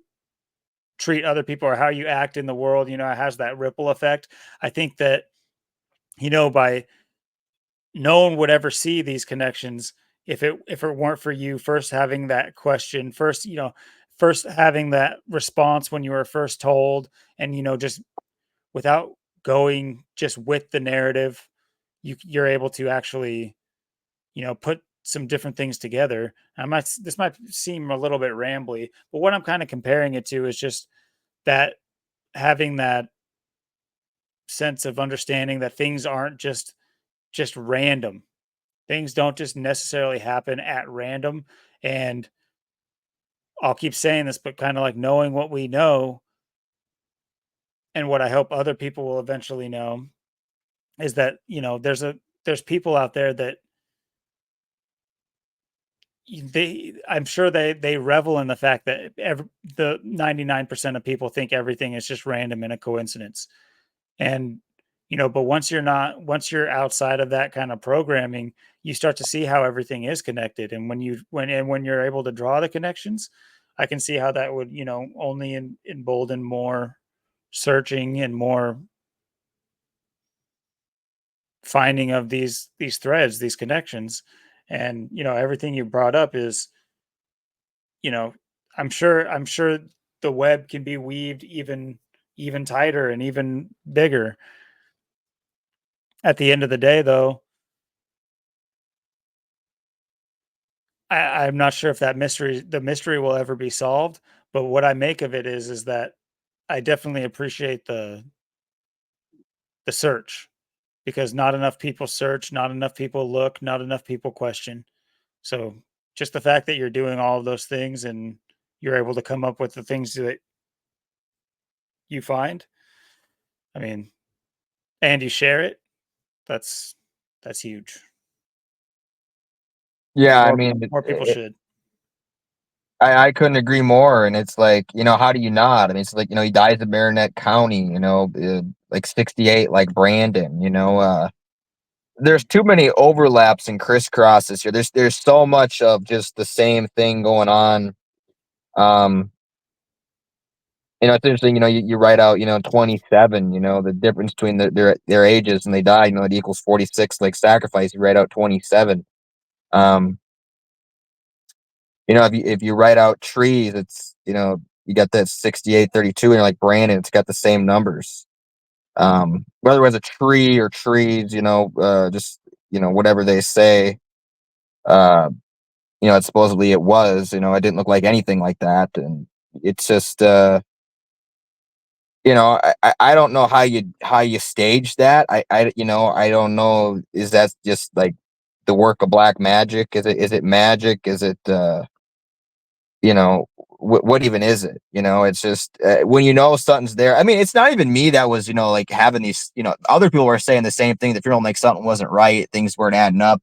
And even when we went to where he died, it was the same thing. It was, the same way. People were saying that, it didn't look like what was reported. So I mean, it wasn't even me, and this has come from people that would never see something. So this seemed like, it was obviously like it was something really like evil, but like trying to be like covered up in a way. It's like, and I, again, him going to Peshtigo, and then the middle school equaling 322, and and all these numbers. And I mean, you look at it all, and it's like, again, I mean, I don't know how you stage this. I don't know how you put it together. I mean, I don't know. I can't see it happening. That's the thing. And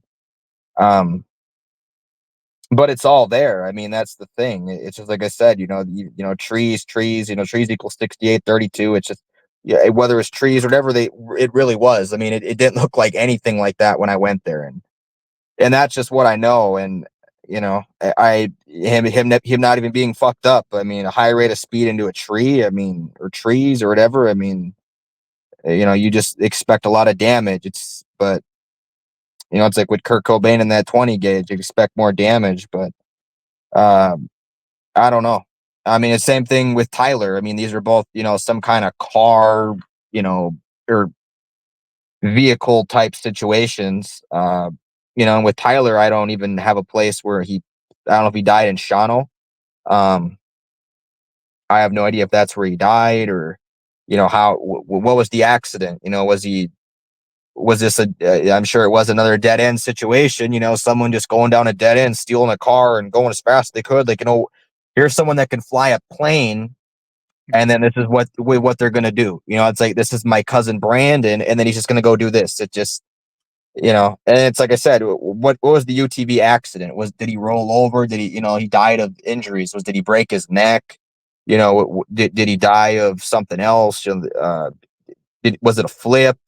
Was it the terrain that got him? What really happened? Was speed the issue? Did he roll over? Did he fall down a cliff? I mean, they don't elaborate on anything. So, and it's the same thing with Brandon. I mean, they don't elaborate on nothing. So it's like, it's just like they just want to sweep it under the rug, as far as I'm concerned, with both of these. And I mean, like I said, I mean, nothing sounds right about either of them. Everything is very suspicious, and uh, no matter how you look at it, the gematria is there, the facts are there, the overlap is there, the crisscross, the parallels, the timing, the synchronicity. I mean, it couldn't be more there. So, I mean, it's just the truth of what's really happening in these situations that, of course, I'm never going to know. But that's just what I get from it. It's like these things are happening to me. It's like, it's like I'm influencing the world in a way to, like, somehow make this happen, but yet I'm not, like, I don't want these things to happen, but because I'm me, it's like, well, they're just going to happen because the numbers are there, and it's like, it just came to be that way. It's just, I, it's just like I said with Brandon. I mean, I just not the last person in the world you would see that I would think of that'd be doing this. And then, he being, him coming up and, learning to play guitar and just being 13 years old and having his whole life ahead of him, and, you know, fast learner, highly intelligent, never seems suicidal, depressed, and then, would just do this on a Tuesday. Um, yeah, it's just, I don't know. I don't know, like I said, how they do it, but it's the same thing with Tyler. I mean, and Tyler, it's like, again, it's this 12-day window. Like I said, this 2-week, 12-day window thing that seems to be with both of these. So it's like, I don't know. Both of these are just, I mean, I've never just seen so many parallels. Have you? In the numbers, no, that I mean, it's a you went through it pretty extensively, and I wish I could list better. It's kind of annoying sitting here trying to place them all together.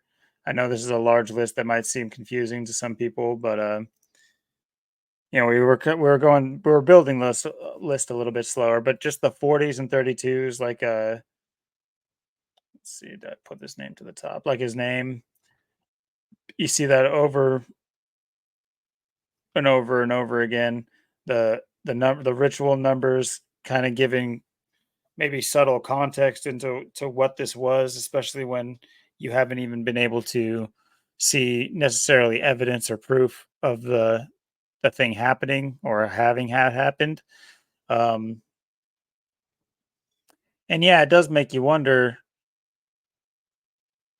And I don't dare speculate, especially when it's a personal matter for you, uh, because I'm brash. It's like if somebody were to talk about like a cousin that's passed away of mine, I don't think I would take any offense to their opinion on it. But I don't want to sit here and give my brash opinions on things that have to do with your extended family. But you do wonder what would drive a 13-year-old, no pun intended, to do something like that. Um, just we've been 13, we've been that age, and we know around, we understand, but for the most part what that entails and what you're thinking about and what you're doing. It's like potentially a joyride would be on the docket. um how that would go about, and why on a random day by yourself you'd do it. I mean, these are all questions and speculation as far as where I'm sitting from, but the numbers, you know they add up, and they you know you mentioned earlier that you feel like you might be doing it.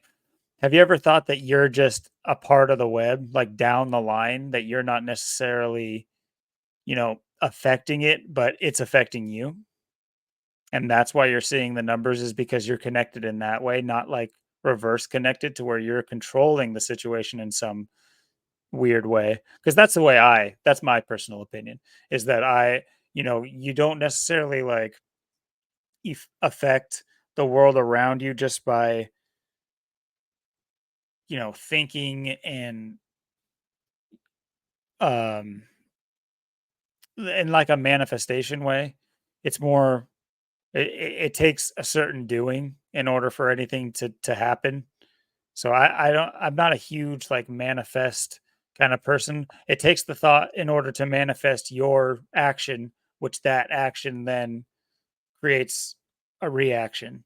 That's what the, that's where I'm at with, the mental side of things. So do I, and that might conflict with what you think, but I wouldn't assume that your um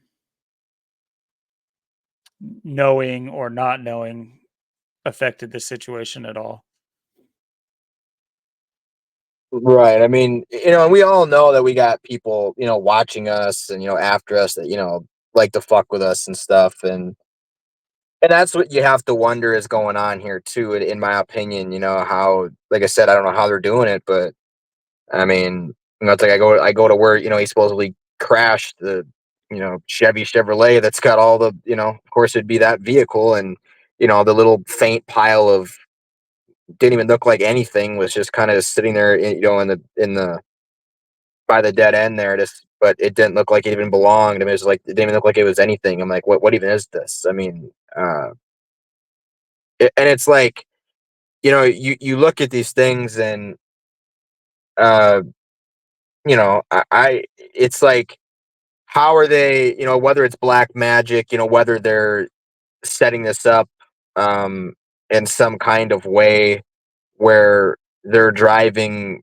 no pun intended, like Brandon or Tyler to have this happen. Um, I mean, it's like, why steal a car and then go down a dead end road and then just supposedly just disappear? I mean, and the way, like I said, the writing, how they wrote it, he was taken, he was just taken. It's just taken from us. Very strange wording. Hmm.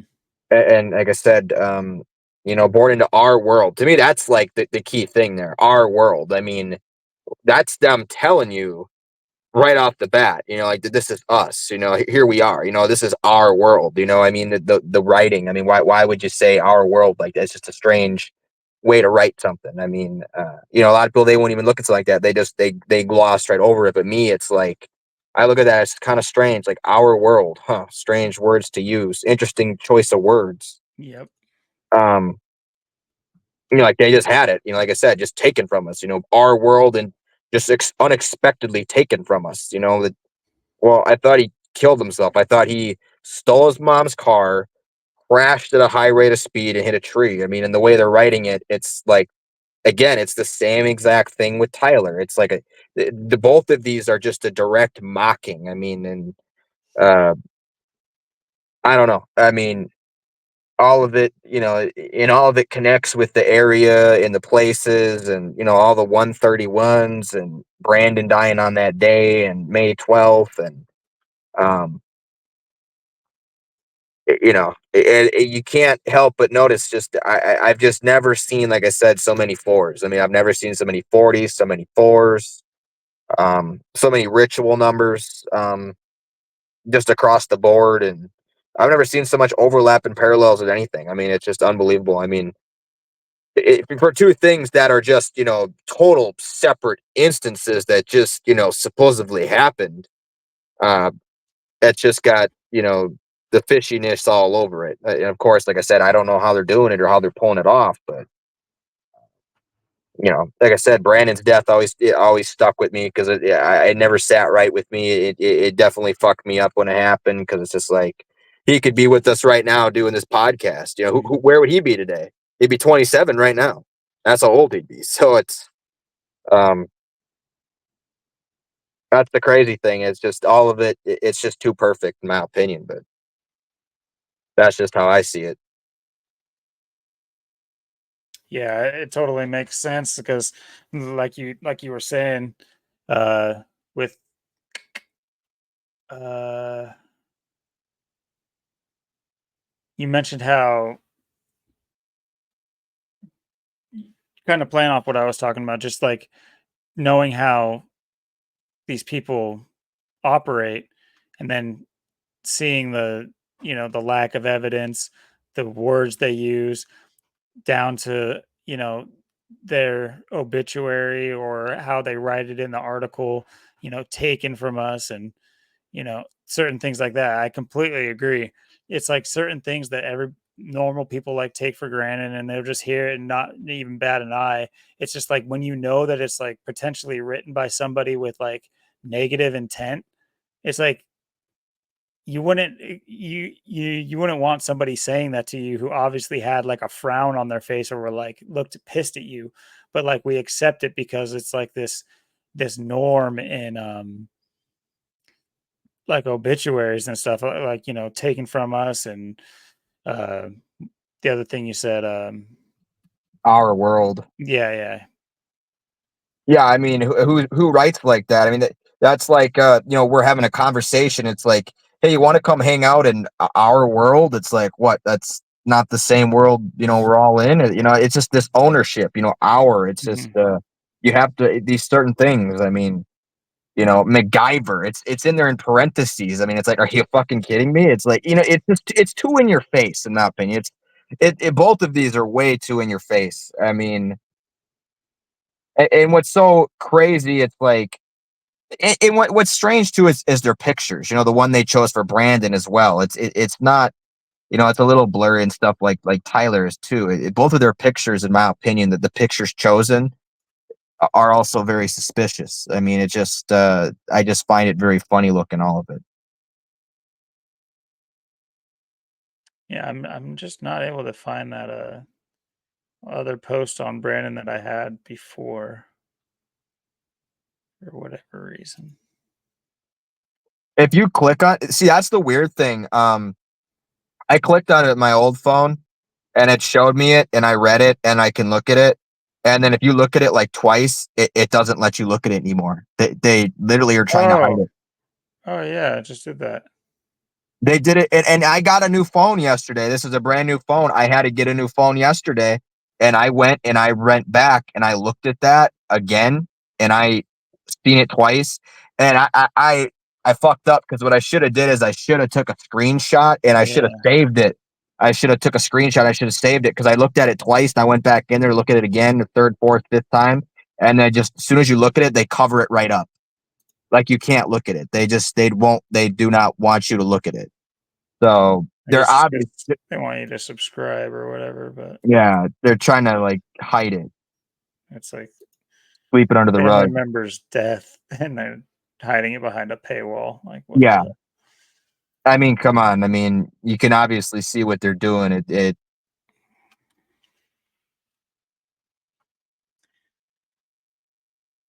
Yeah, this is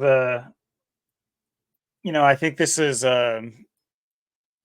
something that kind of opens up the train of thought that's gonna like really play into our next episode, which we plan on being having it be a lot more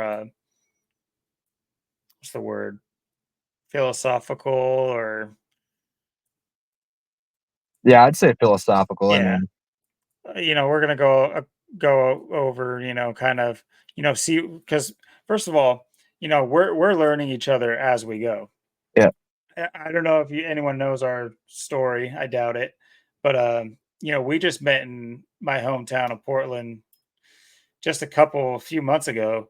Um, with Gematria Effect News, he came to town, and uh, me and Austin here is in the Seattle area, Tacoma area. He drove all the way down to Portland, and I live in Portland, or at least the outskirts, sort of. And we were practically the only ones in the community really to show up. Uh, we went to downtown Portland and got to know each other a bit, and just through that, just that small amount of camaraderie, and we kind of like melded on the idea that we both saw that I think what really helps is like seeing somebody is real and like using your intuition to see that somebody is an actual real person. Because it's one thing to be in a chat room where, I've been in Zach's Jamachi Effect News channel long enough to see that people come and go, and people you would think that are normal people end up being like weirdos and that kind of stuff. So it does help to actually like be able to put you know to read the aura, if you will, of an actual person to see that their intentions, whether or not they're good or bad. And I don't think everyone's very good at reading intentions. And I'm not saying I'm the greatest either, but I could definitely tell that you are a real person. And that that instantly made me think, you know what? Let's, let's not just leave it at this. We're two able bodied dudes that, have a similar, resolve and mission uh in life. Let's, combine forces for whatever, and try to make something, try to snowball this into something bigger. And so yeah, long-winded way of saying we don't know each other that well. A lot of the things we're going to be finding out together, so that's what might make next week's episode that much more interesting or fun, is that you're going to get to hear and see our philosophies on life. It's going to be pretty much titled like "What is this?" Like what we're gonna, and that's like a vague concept if you really take your time to think about it. It's not as simple as it sounds, because we're gonna be talking about what we think you know, even being alive is, what's the purpose? What are we? Like what is our skin even? I don't know if we'll get to the biology deep down, but like I plan on touching on that for sure, because it's unexplainable in my opinion. But I think this kind of taps that episode right now, because these are things that we don't have it necessarily the answers to, and we might just be tapping on the two-way glass right now. And God's looking at us, God, whatever you want to say, but the best we could do is maybe figure out that it is two-way glass we're tapping on. We'll never be able to see what's behind the glass, but just knowing that there's a mirror there, that might be what we try to touch on here. Yeah, absolutely.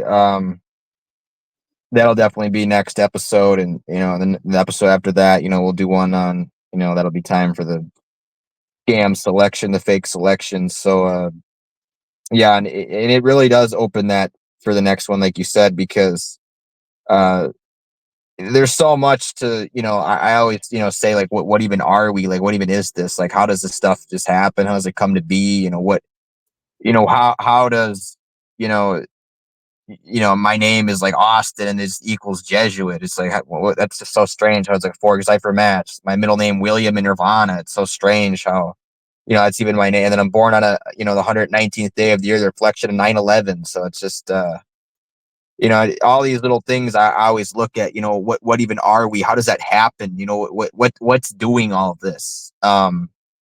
Is really what I'm getting at.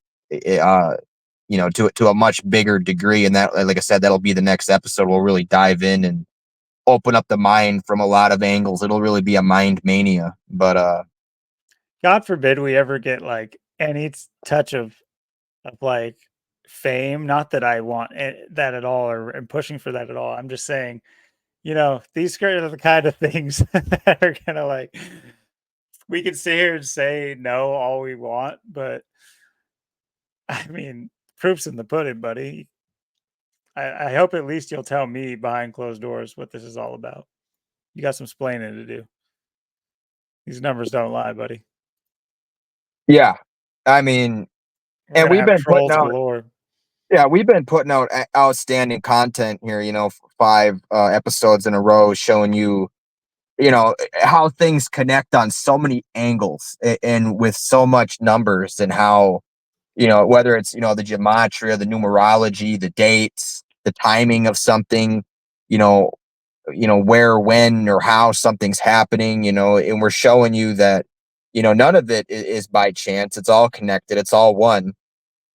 And that's just the whole point of it all. And, for people to, you know, the way we present, I mean, the way we show information, I mean, people are obviously, they have a lot to learn and look at, just the things we dive into. And, um, it's no different, when it comes to anything, sports, uh, there's so much when it comes to sports. I mean, you got, my big three sports from my time, that I was, I always could see sports, they were, fake and rigged and scripted. I could always see there was stuff to it, but the ones I was always into was, NASCAR, wrestling, football.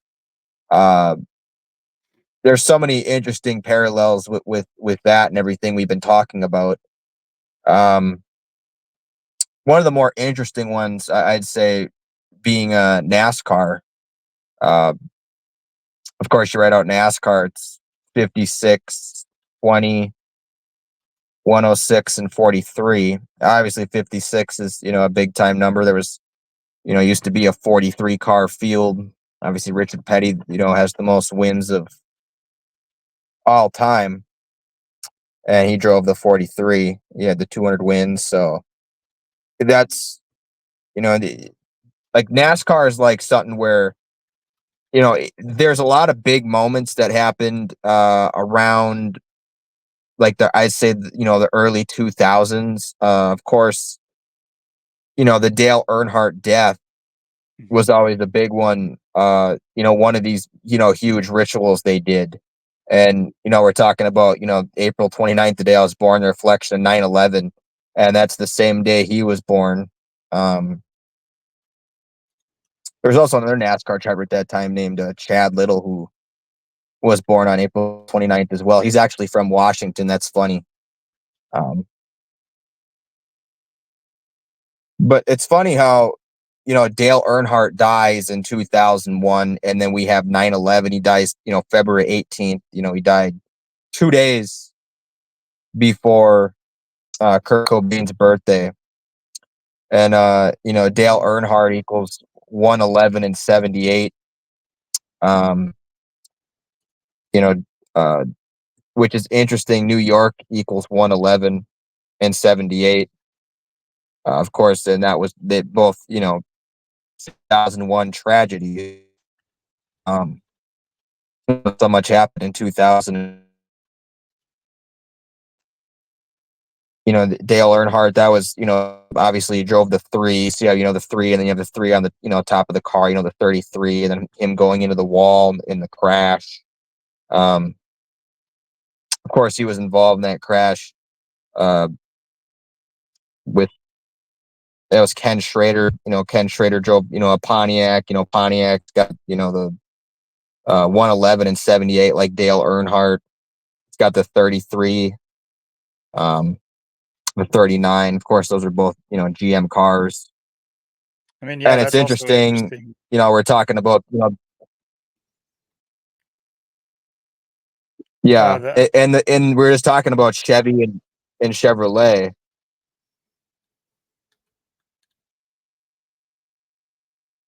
Yeah, what's interesting too that Schrader guy drives the M&M car, which M.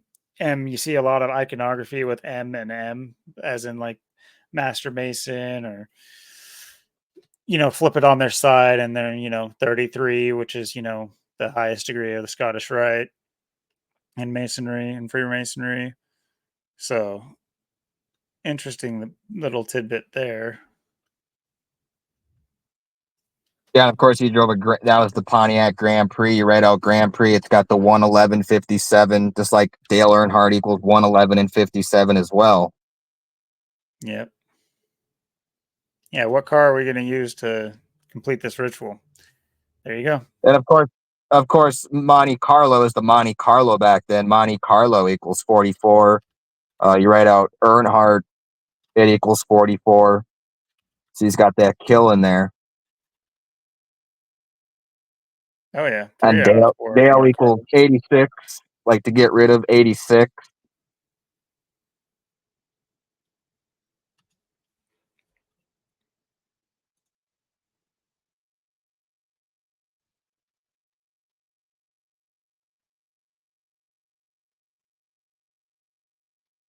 And Dale Earnhardt, that was, that was interesting too, because that was an interesting time. Of course, with all of that, there was another death. There was some deaths before that. It's interesting too. Later that year, Dale Earnhardt Jr. wins the Dover race after 9/11 happened. He won. 9/11 happens. His kid wins the race right after 9/11, the first race at Dover. So, and then of course, Dale Earnhardt Jr. would win. That the second race at Daytona after Dale Earnhardt died, he would win there in the summer. So you see how they went about it after Dale Earnhardt died. And then, let's say he died when he didn't wear a Hans device, he went head into the wall and, he just died on impact, whatever. But, you look at the car, the crash, um, it's interesting how that crash really looked because, Dale Earnhardt, when he was crashing towards the end, he was going down, towards, the infield there in the grass. You can clearly see the car. It looks like he hits the brakes. It looks like the car just stops. Looks like he hits the brakes. So it looks like it looks like he's still alive at that point, or at least conscious. Again, I don't, how do they stage the death? How do they, really kill him? Because he's had, much worse accidents. There's a wreck he had in 96 where he went, head onto the wall, like in driver's side angle, hit, on top of the roof and then the door and flipped over and was being hit in the door and like flipping. And it was way worse than that crash. And he walked away from that one. Apparently this one killed him. So you wonder how they really set up for this one as well. Of course, it'd be the last lap of the Daytona 500. It's interesting, Michael Waltrip, wins the race. That's their teammate, Dale Earnhardt Jr. and Jr. finishes second. Waltrip wins the race. And what's funny is, Waltrip, he's born April 30th. There's another driver, Elliott Sadler, born April 30th. So you got these April 29th, April 30th. You got these connections. You got Dale Earnhardt, you got Ken Schrader, you got the 3, the 36. You got the 3 and the 3, right there. So you have really kind of everything all in one. And, of course, with the accident, this was interesting because, they say that's why the cars changed, later on, years afterwards because of this accident. And, this accident is the one a lot of people remember was the Dale Earnhardt one, of course. And, and then, of course, you have, Kevin Harvick that takes over the 3 car that it turns into the 29 car and he wins, 3 weeks later at Atlanta. And then, their other teammate, Steve Park, would win the following race after this, at Rockingham. So you just see how they scripted the whole season around this accident and how the timing of all this as well. Jeff Gordon, this was his first year with the Flames. Jeff Gordon always drove the rainbow car until 2001. And 2001, it turns into the Flames. It was his last championship he won in 2001. And then 9/11 happens, the fire, the flames. So they have a lot. There's, this is such an interesting time. People forget the year before this, in 2000, there was a massive ritual with, and it was a lot like this, and it was 2 Chevrolets, again, that were involved. And what's funny is you write out the 45 and you minus 42, it equals 3, like Dale Earnhardt. All 3 of these cars, the person died. These are all, a little bit different, but Kenny Irwin Jr. and Adam Petty both die 56 days apart. Remember, NASCAR equals 56. They die 56 days apart at the same exact racetrack in the same exact year. which was Loudon, was the name of the racetrack. And if you write out Loudon, it equals 81-27, 81-27. And then if you write out Loudon, it's Loudon.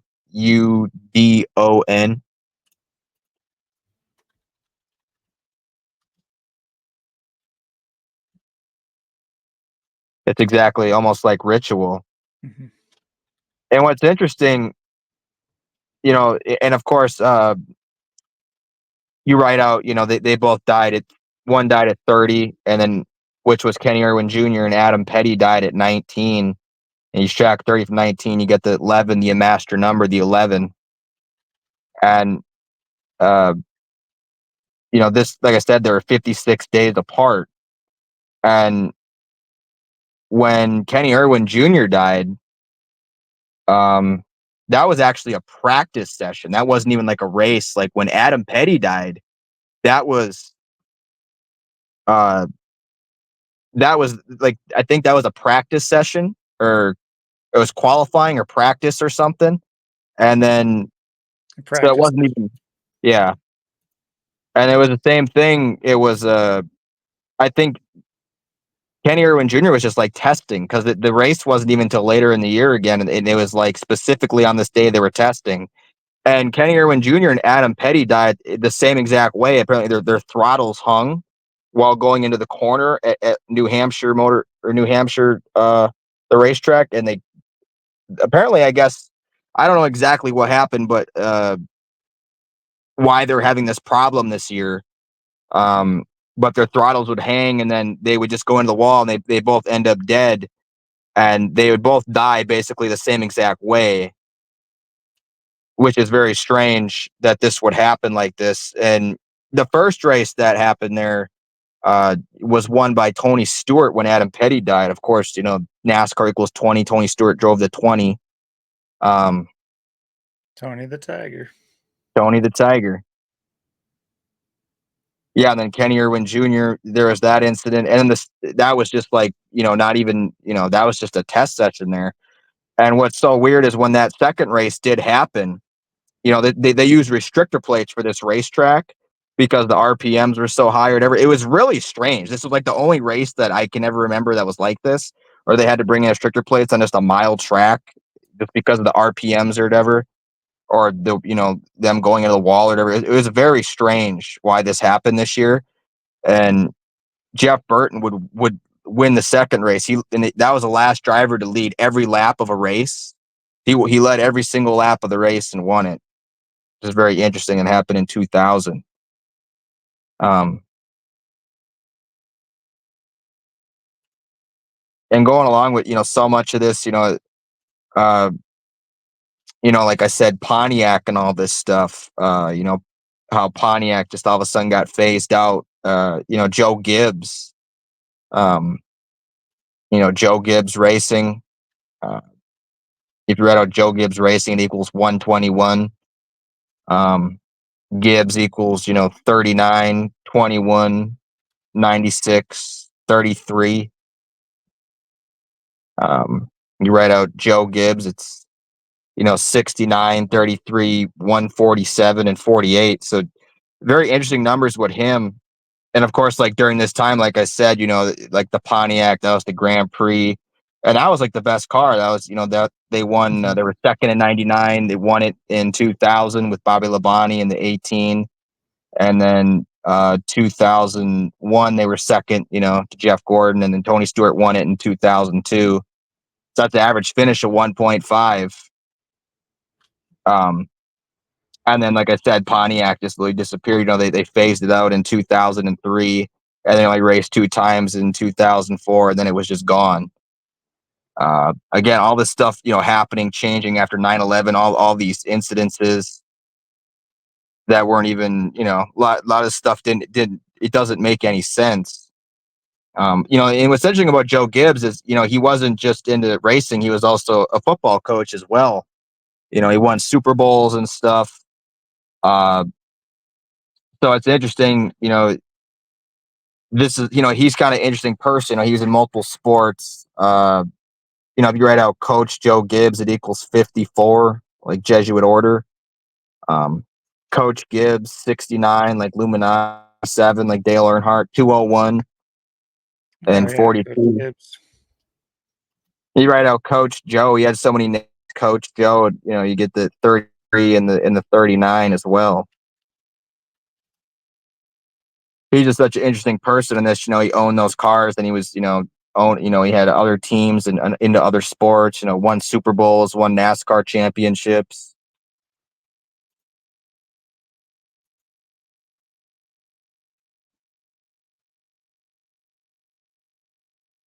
Yeah, it's wild.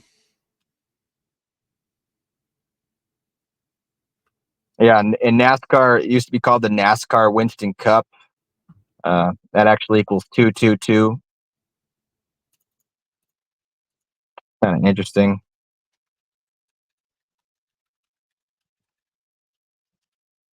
What's weird now is it's called the NASCAR Cup Series, which is interesting because that's 204, 78, 282, and 111. Just like Pontiac's got that 78, 111. Like Dale Earnhardt's got that 111, 78.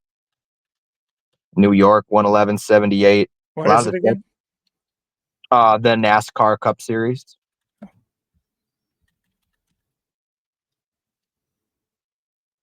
Or if you write out the in front of it, Oh. that's what it said. It says the Mhm. NASCAR Cup Series. Yeah, Interesting. yeah.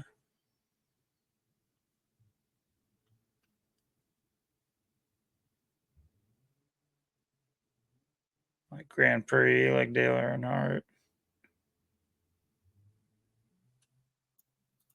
And all the Chevrolet stuff. Monte Carlo. Oh, he drives Toyotas now. Yep. He races Toyotas.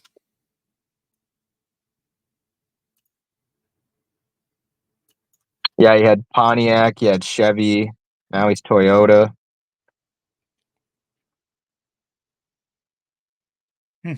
Like the NASCAR Winston Cup. I wonder when Toyota became a big name. Probably around that time.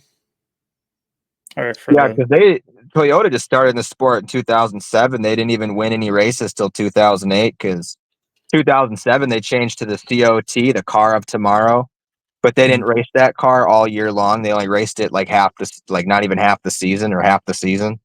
And then in 2008 they completely changed it, and they said they changed the cars all when Dale Earnhardt died, and like I said, Pontiac was gone for that. Once Pontiac was pretty much gone, they changed the name of the sport. It wasn't the Winston Cup anymore, and NASCAR changed they had their own version of the playoffs. They started it was the Nextel Cup, then it was the Sprint Cup, and the Monster series was sponsored by Monster. They had so many names for it. They always changed the name. It's always interesting. I mean, yeah, you just see it. They're just, you know, race car drivers are obviously walking advertisements. Their car is plastered with it. Their little jumpsuits are plastered with them. Who really wants to be the Tampax driver? You know what I mean? The funniest name in NASCAR is Dick Trickle from Grand Rapids, Oh, I Wisconsin. know Dick Trickle. I've heard of that before. Yeah, Dick Trickle. Legendary. Yep. Be reincarnated as Dick Trickle, please. That's what they called me in high school. Don't ask why. Yeah, and it's and you just see it in NASCAR how they go about things. Dale Earnhardt, had 7 championships. Richard Petty had 7 championships. And then Jimmy Johnson, he comes along, drives the 48. Didn't he 48 win like a bunch back to back? yeah, he won 5 in a row. Yeah. Yeah, 5 in a row, and he won 7 total. So they all stop at 7. I know Jeff Gordon's got like 93 wins. Jimmy Johnson's got 83, I believe. So they're like 10 off of each other.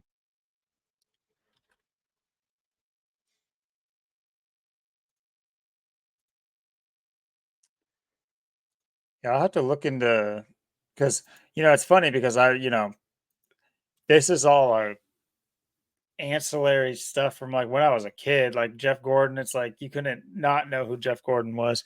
You kind of couldn't not know who Dale Earnhardt Jr. was, not even because of his dad either. Like they put him to the forefront. You know, he was on, obviously, he was like on the cornflakes box or the Frosted Flakes box because Tony the Tiger and they did that garbage. Everybody knows like Bobby Labonte's like 18 car, the Pontiac Grand Prix, like that was like, you know, everyone knows Jeff Gordon's paint scheme. 24. Yeah, the 24, you know, the rainbow and the flames, and you know, it's just the way they have, you know, these certain cars, these certain numbers, these certain teams. Um, you know, Jimmy Johnson driving the 48 like Illuminati. Oh, he's born August 4th too. Jeff Gordon. Interesting.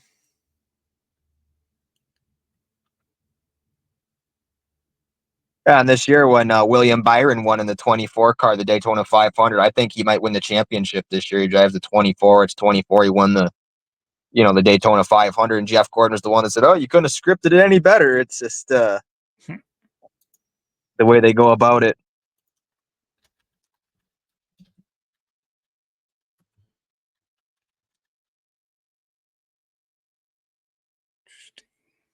Jeffy's numbers.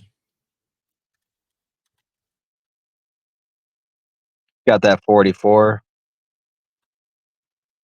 You know, it's funny. He equals 100. That's like what Casey Kane equals. He's from Enum Club, Washington, and he equals 100 as well. Forget how you spell his name. Is it just like this? It's with a K. It's K-A, and then it's K-C, and then it's Kane. It's like K-A-H-N-E, I think. It's got an interesting spelling.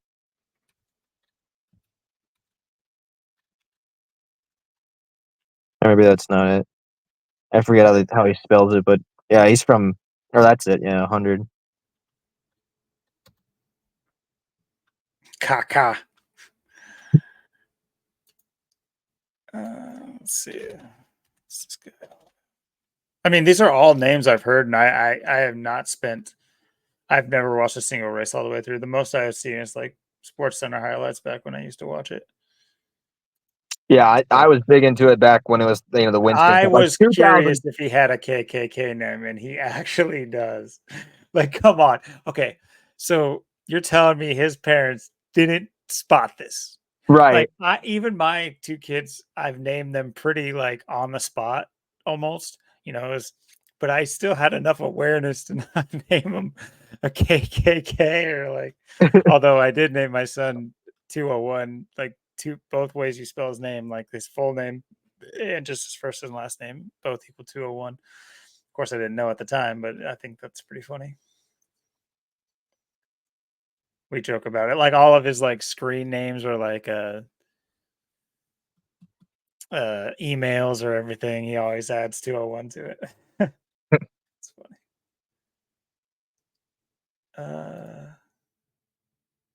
Yeah, what a Casey Kenneth Kane. Come on, man. That's just the one thing you can do.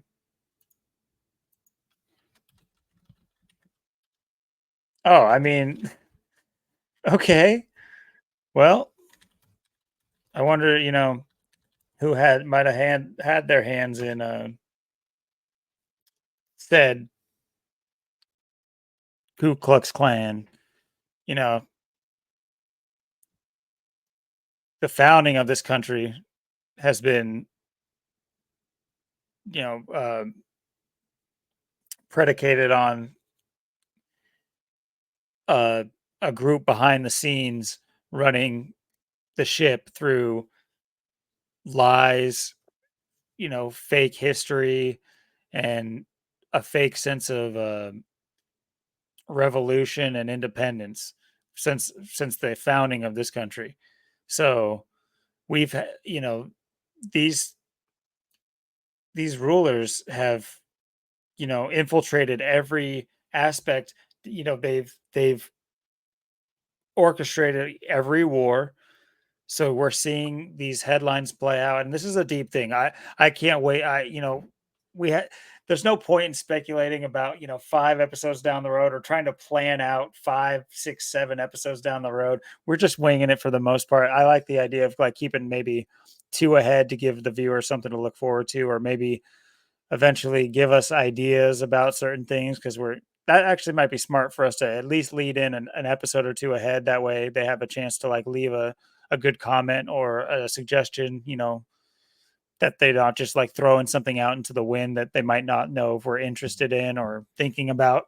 Whereas if we say, oh, we're going to be talking about philosophy and our philosophical ideas next episode, they could be like, hey, have you heard of this? What do you think about this? That way we can respond to that kind of stuff, throw out the line a little bit. But yeah, these rulers have, they followed the ships over here. Who knows if over here was really what even happened, who all was here to begin with. America, I mean, how that all went down. There's no point in like trying to say point A to point B. I've taken in a lot of media trying to figure this out and like have a better sense of what, took place in our history. And those things are fun and cool and all, but that doesn't take away from the fact that we need to find a way to break away for in a real way. We need to throw all the tea into the harbor, I guess, because that'll uproot the system. But we need to mount some sort of comeback against these people before it's before it's the people of Europe that supposedly escaped the tyranny of the Catholic Church and the military hands, the Templars and all that stuff, and came to the New World, America. They were in a time where you could leave somewhere. It's like no one's gonna know. You think I've thought about this so often, like how many countless people have like died in history that no one will ever know about. And I know that sounds kind of weird, but nowadays everybody is accounted for. The vast majority of people are accounted for. No matter who they were, they could just have been a fat slob their whole life, never did anything but like tear people down. You got an obituary somewhere. You're in the annals of history for just being a nobody. Whereas before it's like things you take for granted. It's like for that person, that might be something for that person, but for everybody else, I'd much rather it be I could just go away and die on my own and no one would know. Not to say that I'd want to do that, but I'd want the freedom to do that. Whereas it's like, you know, this is a long-winded I don't know where I started with this. But anyway, the Jesuit order, they're running things behind the scenes, and you might take something like this for granted. Just it's just coincidence. His name is his initials are KKK. It's just a coincidence. He's 3 out of 4 with the Jesuit order, but he's winning races. He's at the forefront of people's uh, northern hemisphere of their brain because he's put out there for people to see. These things aren't coincidences. These things, this isn't natural that he came up with KKK initials. And I mean, not to mention, do you have any idea? Have you done like any history about like the beginning of racing? I'm not even a NASCAR fan, and not to say NASCAR per se, because NASCAR is like a modern term on a tradition that's long. Ever since there was motor vehicles, there's been like a racing series, Yep. and I'm without 100%. I mean, I could do a little quick dig, but I'm pretty sure that there's been controversy with the South being think about the Dukes of Hazzard car. You know what I mean? That's a big symbol for the South. Well, what else is the South known for? You know, they're not to say that I believe all these things to be true, but they're kind of put in that category of uh, segregationists, and didn't want to mesh with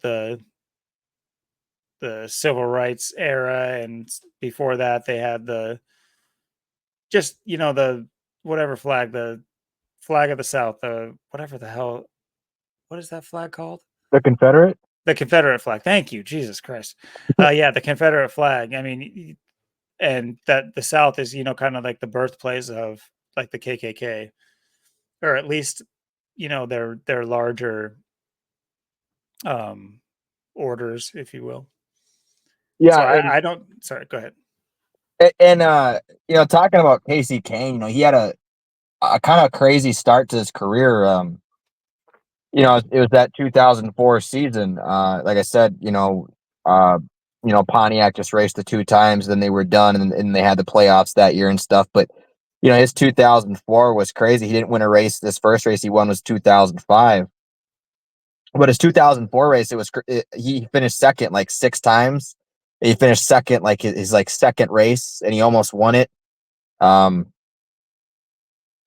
and it's crazy because it's like, he just kept finishing second or having just the weirdest, craziest luck. Like he's always had like one of the craziest careers in NASCAR, like one of the kind of the strangest. I always thought, like, a lot of his races, like, um, it seemed like he could have maybe won a lot more or had a lot more, poles, or could have just been a lot better. But it's always like he had to have some strange luck or something strange happen in the race, or how he just could only always just somehow finish second, or something would happen. It's just the way they just set everything up and they rig everything. It's like Kurt Busch wins the first.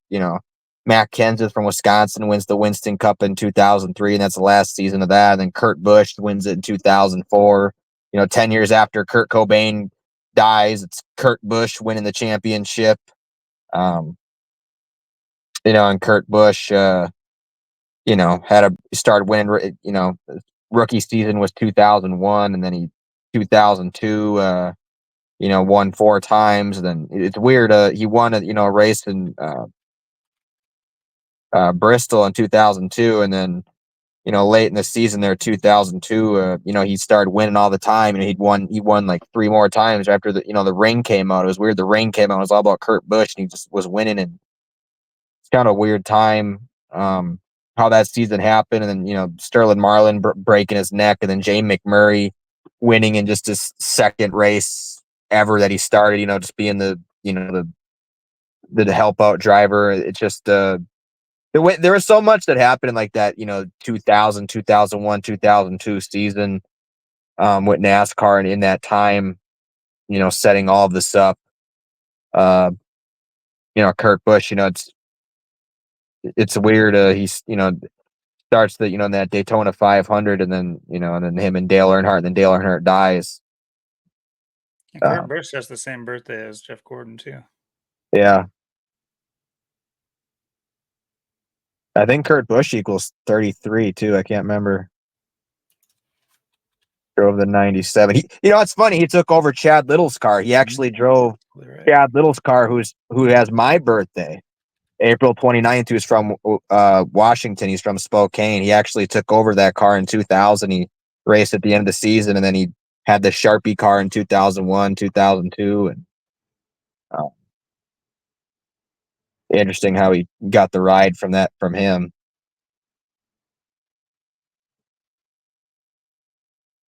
I think do you remember me talking about like the psychology of things like such as like advertisements and stuff like that? How, well, I don't think I was speaking about advertisements in this, but like what I see NASCAR is it's like a mega advertisement. It's, yes, there is a cool concept behind it, racing cars and going fast and making sweet left turns all day. And I get the competitive nature of all that, and I would love to be driving that fast and competing. That'd be fun in its own way, or exhilarating, or whatever you want to call it. But then just the fact that every car is just painted with insane, who says Sharpie? Like, who thinks like Sharpie? That's not like, point being is it has to, what I believe it is it has to do with It just has to be put into your brain. So it's like you'll have all these, it is an old man sport for the most part, but you have all these elderly people, or not, maybe not elderly, but older people that, otherwise wouldn't ever hear these products. They're not in the world in that way, but yet they'll be sitting there saying, damn it, the Dell driver didn't win. It's instead the freaking, I don't know why Dell came. That's not even like a newer thing, but like, they'll just say something, the shit. Why do I draw blanks like this? Maybe that's a good thing. Maybe it hasn't got to me, or else I would have a million right off the bat. But like I said earlier, like, you'll get an older guy being like, "Damn it, the Tampax car lost today." Just like, holy shit! Like, bro, you listening to yourself? Like, that's a weird thing to associate that whole thing, the car, the muscle, the raw power, with just Sharpie, the Sharpie car. It's like that's how it's so like stupid brain, monkey brain thinking, in my opinion. And I think the reason it is just for association. It's just so, say you ever had to buy a pen. It's like your odds of buying a Sharpie if you're a NASCAR fan, and you're, especially if you're the driver, that driver's a fan of that driver. What are the odds you're buying any pen but a Sharpie? And it's not, it's subconscious, it's unconscious thought. Yeah, and then he like Kurt Busch took over for Rusty Wallace, on the 2 in the Miller Lite. He took over for that after he left Roush, after he got fired there in 2005, or they went their separate ways after he won the championship 2004. And it's just like you said, another interesting connection is, Johnny Benson won his first race ever in October of 2002 in Rockingham, and he beats Mark Martin. And Mark Martin always drove the Valvoline car, from like the 90s and then up to 2000, 2001. He takes over the Viagra car, Oh or yeah, I remember Pfizer, the and then Cialis car and all that stuff. It's just like, okay, we know what we're doing here. Come on, chill. And like, God forbid, like Danica Patrick would have had the like Tampax car. It's just no, it's a right. coincidence. It's like that's a sponsor. It's just has nothing to do with anything. Yeah, and it's like I said, Johnny Benson wins that race. That's the only race he ever won in his career, and he wins in the Valvoline Pontiac. And the car that finished second was the car that drove the Valvoline. So people are probably going, "Oh, look at that!" So it's the way they set up for it all. The sponsors, the names. Um, it's like Jeff Gordon, DuPont. DuPont. It's I always think of DuPont like there's DuPont like 10 miles south of where I'm at in Tacoma. There's a DuPont down there. So I always think of Jeff Gordon when I always think of DuPont. Jeff Gordon. It's like and that's just like paint and stuff. And the way it used to be the rainbow, and then it turned into the flame. Jimmy Johnson in the Lowell's car. Yeah, The Lowells, and then Lowell's, and then you got the Home Depot, the Home Depot Pontiac, the Interstate Batteries Pontiac. You got these certain cars and these certain, then it's like it's the Winston Cup, right? So they had to change it because, well, Winston, that's cigarettes, right? Cigarettes those are and bad. tobacco and yeah, alcohol, and they gotta have the alcohol cars, the Coors Light, Sterling Marlin driving the 40, and then you got You got Kurt Dale Jr. Busch behind the wheel. It's just like, all Yeah, right. Rusty Wallace driving the Miller Lite Dodge or Mm. Ford or Pontiac, and you got then there's you know you got Budweiser, Dale Jr., and he's driving the Budweiser car. So you got the beer, and then you got all these other sponsors. Yeah, it's never going to be a nobody driving the Budweiser car. And it's like the point I'm kind of trying to make is like, it's one thing. I bet if we were to go through there, I bet you're going to, like the Staples car. I don't, has the Staples car ever won, but maybe they're like always in the middle because it's part of a corporation, and they have stake in the psychology of putting their name out into humanity, and that's how they split things up. And once you like realize that, then you realize like that's why certain teams are winning, is because that it has to do more with the branding than the actual skill level. That's not to say these aren't skilled drivers. I'm sure they are, but I also think that You know, how many humans in this country are ever raised with the chance of becoming a professional driver? Who, like, Right. one in how many people? It's got to be so slim. It's insane, especially when you realize it's a family affair. Completely a family affair. Just in what I've like quickly looked at, that they're all, you know, anybody that has sons, it's like you're a racer. You're gonna race. Good luck trying to do something else. Yeah, I got a cousin, Andy Kolechko, that races. He races like on dirt and like stock car stuff like that. But yeah, I mean, the fact, like you said, you're gonna make it, and the races, it's like the Subway 500. Well, the Subway car is most likely gonna win that one. You know what I mean? The Pennzoil, 400. Well, the Pennzoil car is probably gonna win. Um, the Interstate Batteries Pontiac, whatever, it's gonna win the race. It's gonna be the best car because, that's whatever, and then however, you know, oh, Rusty Wallace is retiring, Kurt Busch is going to step in and take that role. And then, he's going to have his brother Kyle Busch. And then, Yeah, Kyle Kyle, Busch. yeah, Kyle Busch is going to step in. And then he's going to start in the 5 that Terry Labonte used to drive, Bobby Labonte's brother. And then after that, he's going to go to the 18, which Bobby Labonte used to drive. So he's going to drive both Labonte cars, in their paint scheme. So they have all this, who's driving what, and what your number's going to be.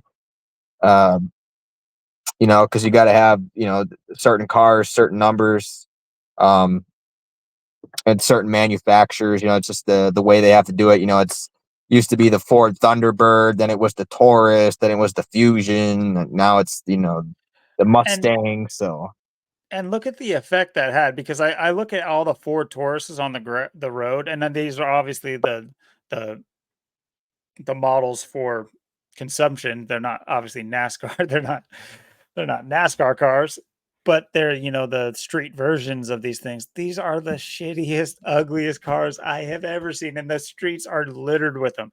You see, you know, that there was a concerted effort to push this particular car back in the day, and it's just like they're all over the place. You see that cause and effect. You see that it's just a big brand deal. It's a big, I mean, and it's everywhere. You were talking about,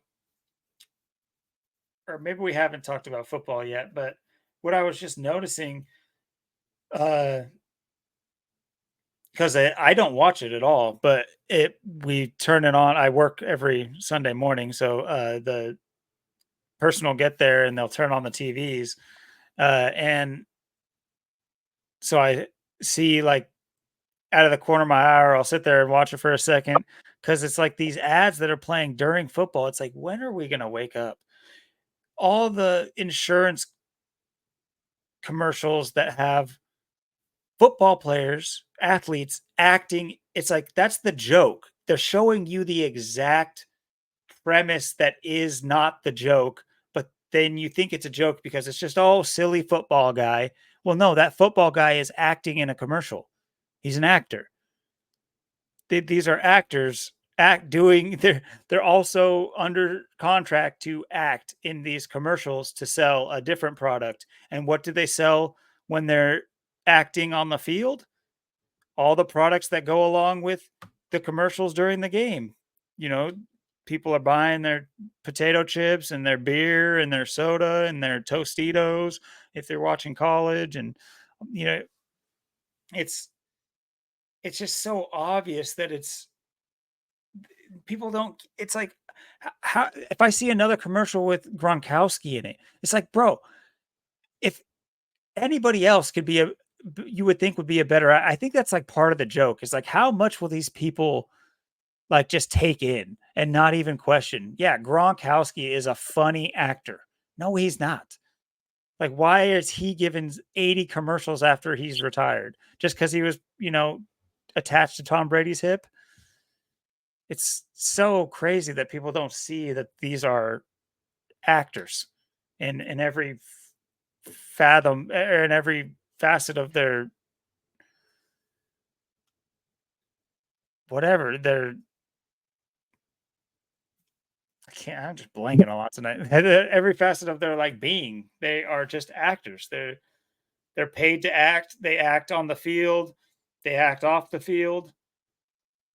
Why is Yeah, it so hard to believe that this is like a rigged game? yeah, I mean, and that's the thing.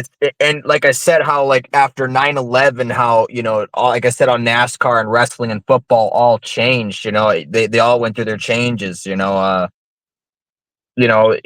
2002, Pontiac wins its last championship. And then what happens in 2002? The WWF becomes a WWE, and they say that changed because of the World Wildlife Fund. You go on the website, you press WWF for and then instead of bringing up to the World Wildlife Fund, you get to the WWF website, and they're like, oh, that's why we had to change to WWE. And it's you look at the WWF, WWE, uh, wrestling. There's a ton of big things as well that stand out. Uh, One of the biggest ones for me was Chris Benoit back in 2007. Uh, Supposedly, murdering his family and stuff and doing it on different days. And then Chris Benoit equals, 175 and 67. And 175, is he died 175th day of the year. And then, of course, he was born in 67. And, he dies at, the age of 40. And he dies in Georgia, which equals 44. Kill equals 44. Um, you know, Chris has some interesting gematria. You know, Chris equals 78 and 33. Benoit 29.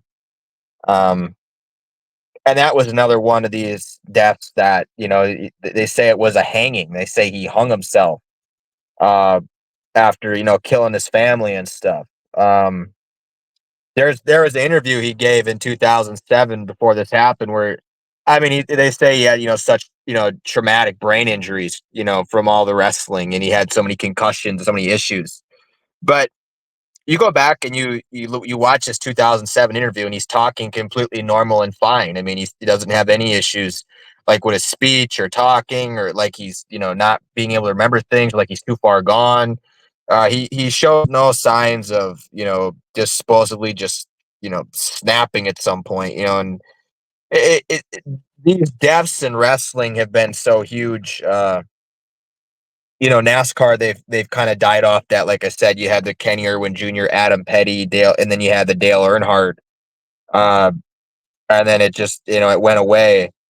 And, it's obvious, those were all rituals. It's obvious those were all stage deaths. I mean, you go back and, like I said, look at Ken Schrader. What's he saying? Oh, I don't know what happened. We're just crashing. I don't know what happened. That's just sweep it under the rug and making it, seem so much worse than it really is.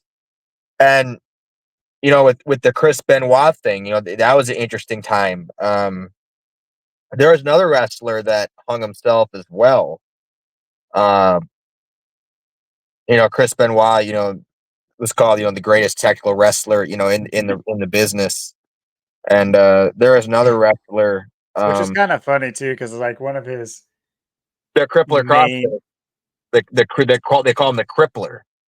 Mm, well, I mean, it's just kind of interesting because it's like you talk about these technical wrestlers, and I think they do come from a background of like actual real wrestling, for the most part as well. So they have like the actual technical skills for all of that, but then they have to ham it up with the showmanship for this league and everything. But one of his main moves was just like the headbutt, which The is like diving headbutt. Yep. the diving headbutt, which is off like a top rope, like sometimes even the top of a cage. And he's even done it out into the crowd before. And like it says, okay, this is the technical wrestler. Okay, damn. All right.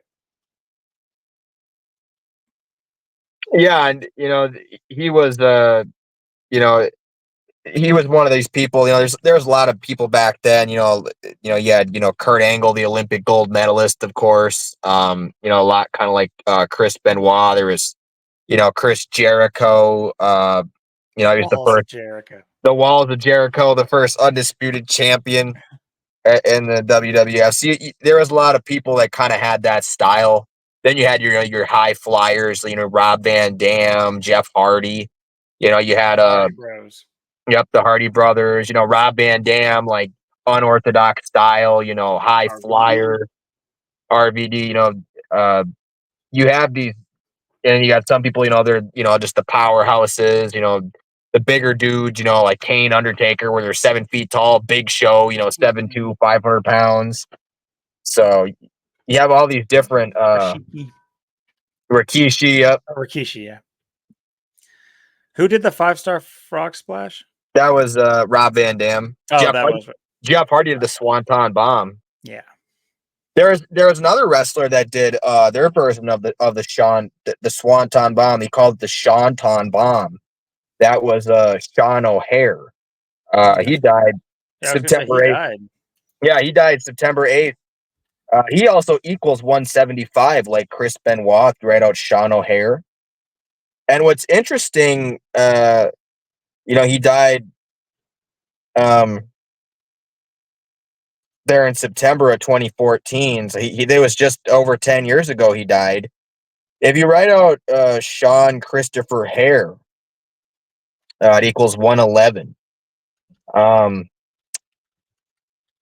And what's interesting about, he's got some interesting gematria. Sean was born on the 56th day of the year, February 25th.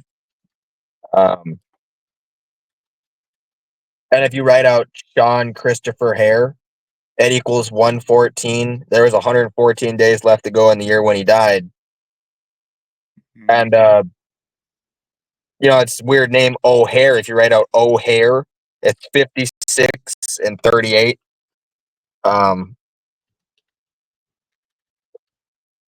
He was just one of these bigger guys. He's like 6'6", 280. But I mean, he was like a cruiserweight. He was doing like, he was like a powerhouse, but he was like a trampoline kind of guy. He was doing like backflips, front flips, swanton Triple bomb. H.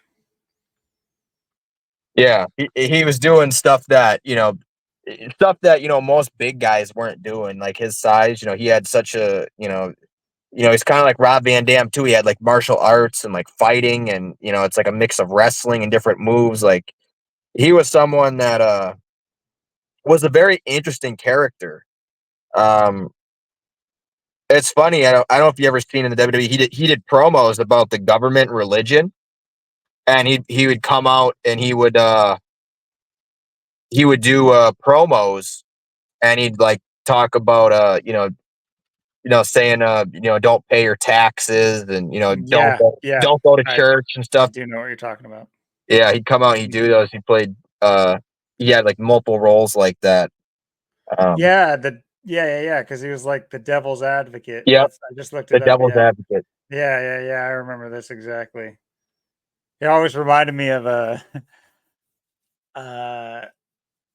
just like here. Remind me of the Counting Crow singer. Yeah, Just even though it's not like dreads or anything, it was just like these images. The way you'd always be right in front of the screen was just funny to me. But yeah, I remember these.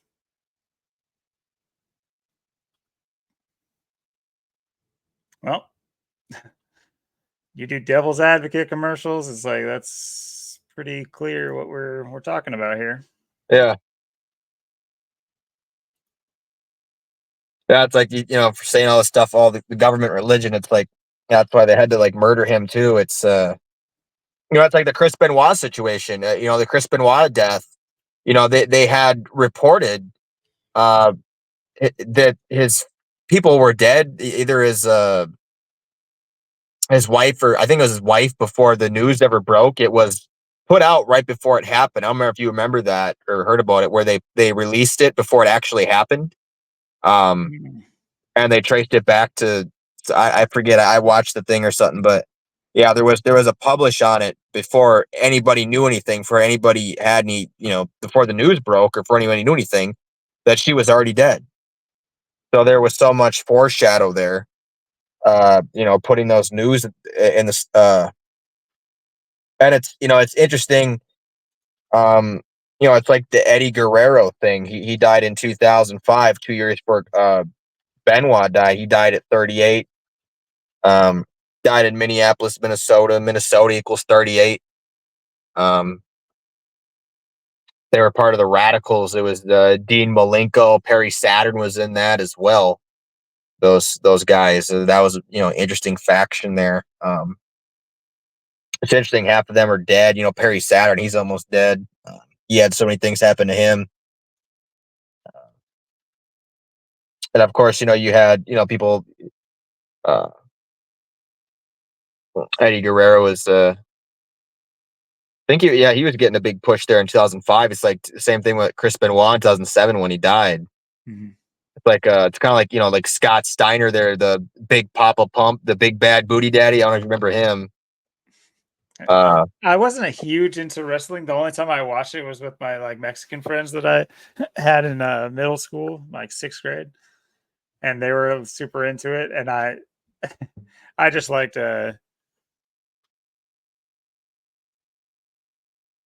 I don't know. It was all right. I wasn't like a huge fan of it, but I liked always cheering on the opposite of they liked. So I remember having to like Kurt Angle because everyone hated him. I was like, hell yeah, Kurt Angle's so savage. Yeah, and of course, wrestling. They had the New World Order, the faction, the New Mhm. World Order. They had Absolutely. also in NASCAR. They had the New World Order car as well. They had a New World Order NASCAR as well to go along. Really? Kyle Petty, I believe, drove it. Kyle Petty. So advertising for, um, the New World Order. Uh, I know Scott Steiner joined that as well as that went on.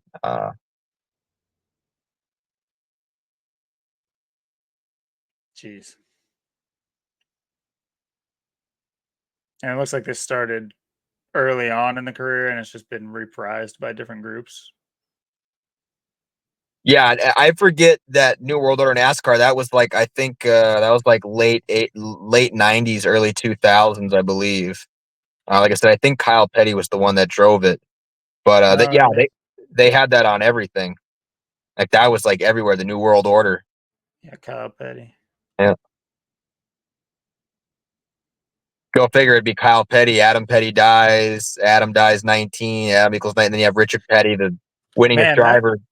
Kyle Petty drove the Hot Wheels Pontiac. The Hot Wheels Pontiac, and he drove the mellow yellow Pontiac too. man, that like accesses a memory in my head about this NWO thing being like a brand when I was a kid. I totally forgot that I would like see these shirts everywhere and like hats that said it. And I never, it's kind of like what's some of those like 90s brand names of like clothes that were just like, what's that one that I'm thinking about? It's like literally a saying is the name of the brand. Oh, it'll come to me at a random time. Oh my gosh. I keep seeing it and then I just lose it instantly. It's like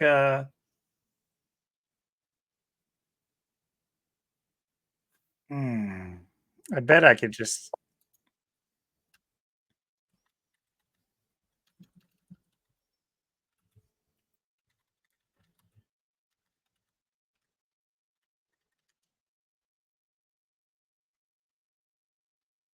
I mean, I know all of these ones, so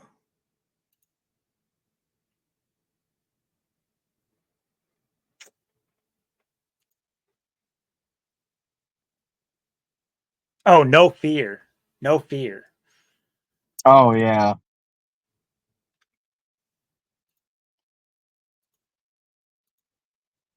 I just attributed this to that. I forgot that as a kid I would see this all over the place and I didn't even remember it until like this exact logo. I mean, like this logo, the wrestling one. It's like obviously a concerted push to get that out there. I'm just surprised it's not a Bush driving the NWO car. That's Yeah. funny. Oh, it did drive in the Bush series though. Yeah. Okay. Never mind. It all works out in the end. Of course, you have Bush Sr. and Bush Jr.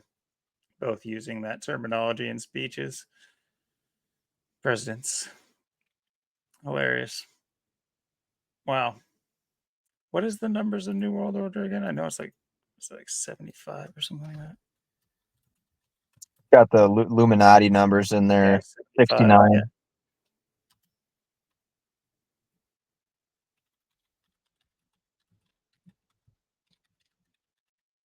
Yeah, go figure, Chris Benoit there on the 175th day of the year and he equals 175. And you got Sean O'Hare with the 175 and the big time number.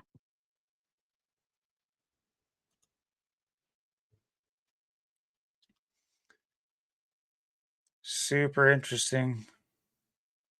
Man, that's a flashback there. Because like I didn't even know that it was a part of wrestling. As far as I remember, I don't remember. Maybe I do, but it's like maybe I saw it, but I didn't attribute it. I remember seeing just the branding everywhere, and not like I wasn't into like black and white colors or anything like that. So it just looked kind of like adult to me when I was a kid. That I was just like I wouldn't be interested in it.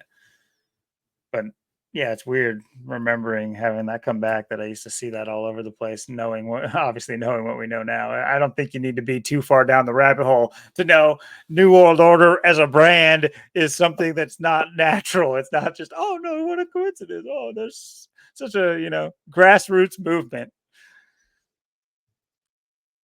Yeah, and how many people joined the New World Order there and wrestling too? I mean, how in your face that was, and people joined and were in that, and like I said, and then all the changes there in wrestling. In 2001, WCW goes down.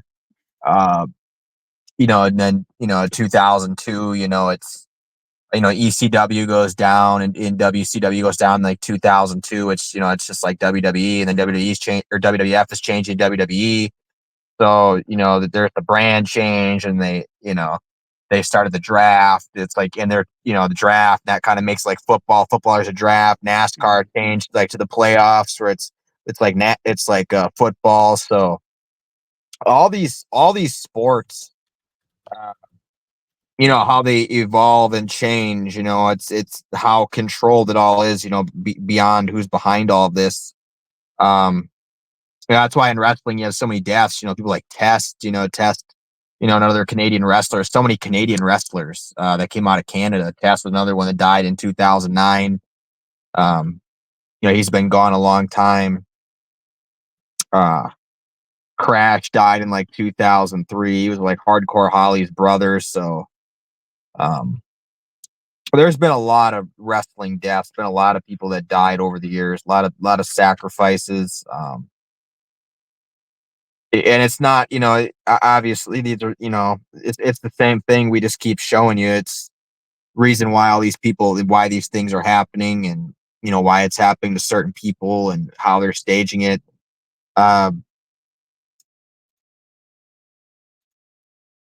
these wrestling is, such a big thing. And you look at it, what it used to be, in the 90s, early 2000s, watching the WWF, WCW,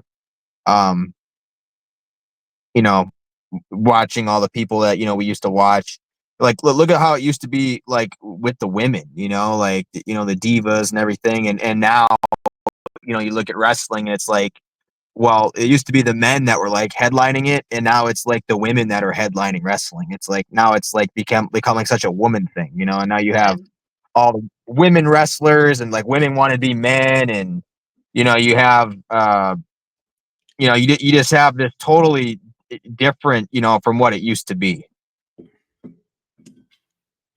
I just think it just runs so much in tandem. I don't know if you saw that little thing I brought up, but you know, if anyone else is unaware, the NFL is listed as entertainment through a, I don't know if it was a class action lawsuit or if it was a lawsuit that maybe never even went through, but because of the lawsuit, they had to list them. I think it had to do with like taxes or something like that.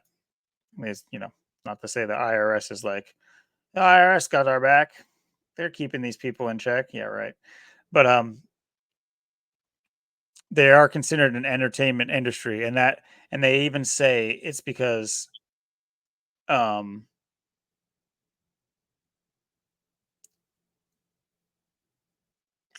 where is it? Where is it? Where is it? It's Yeah. basically because they wrote because they collaborate.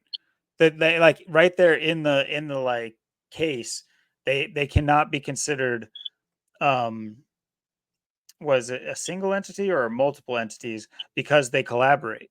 Because it's like right there, they're telling you you know, the teams are all working together. They're all, a part of the same one organization that they don't want to fail. Do you really think, any team has it in their best interest to like screw the pooch or like somehow like not drive in more drones of dumb fans?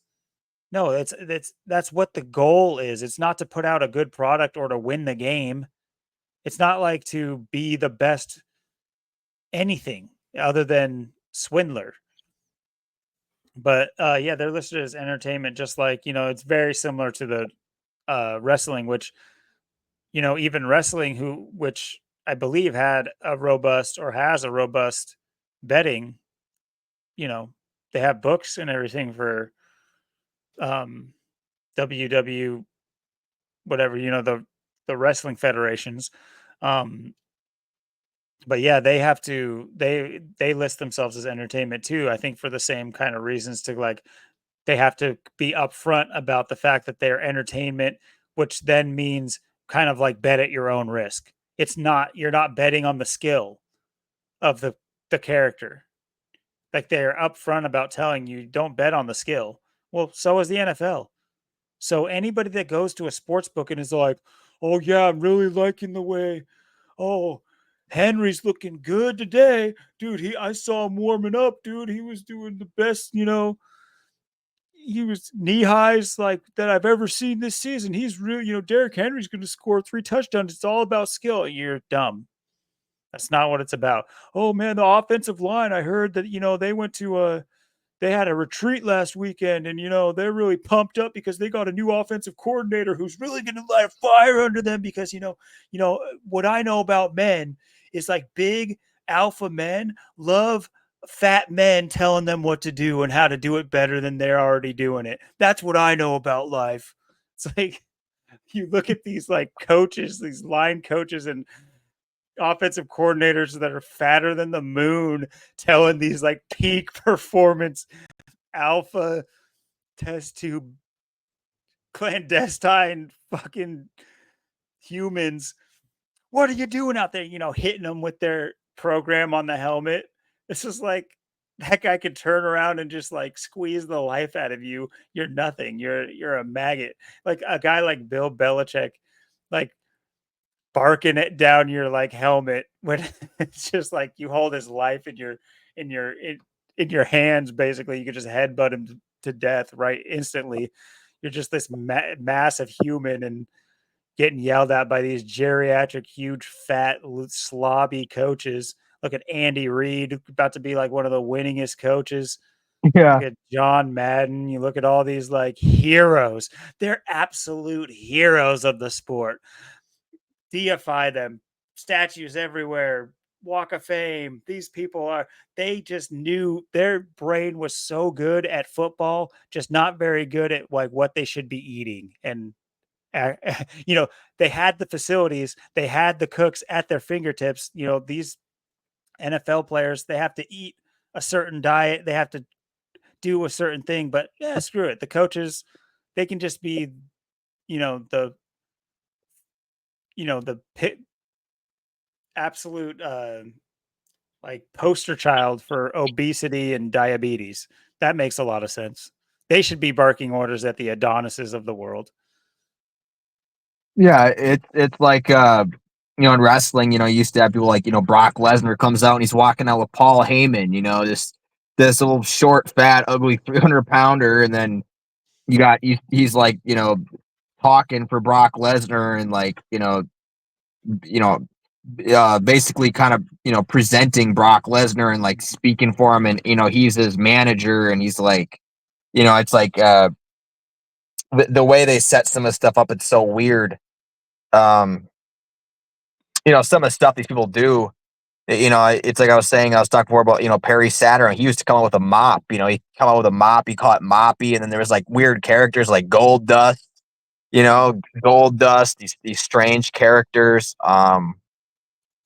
Just a lot of weird people, in the business, in the industry, and it's like, you look at some of them, and it's like, some of them they find they have success, and some of them, it's like, things don't work out for every reason. It's like, why couldn't, Sean O'Hare been, a world champion? It's like, oh no, we don't like what he's about. He's, talking about, the government, religion. He's coming out and we're not, down for what he's doing. This is what we want.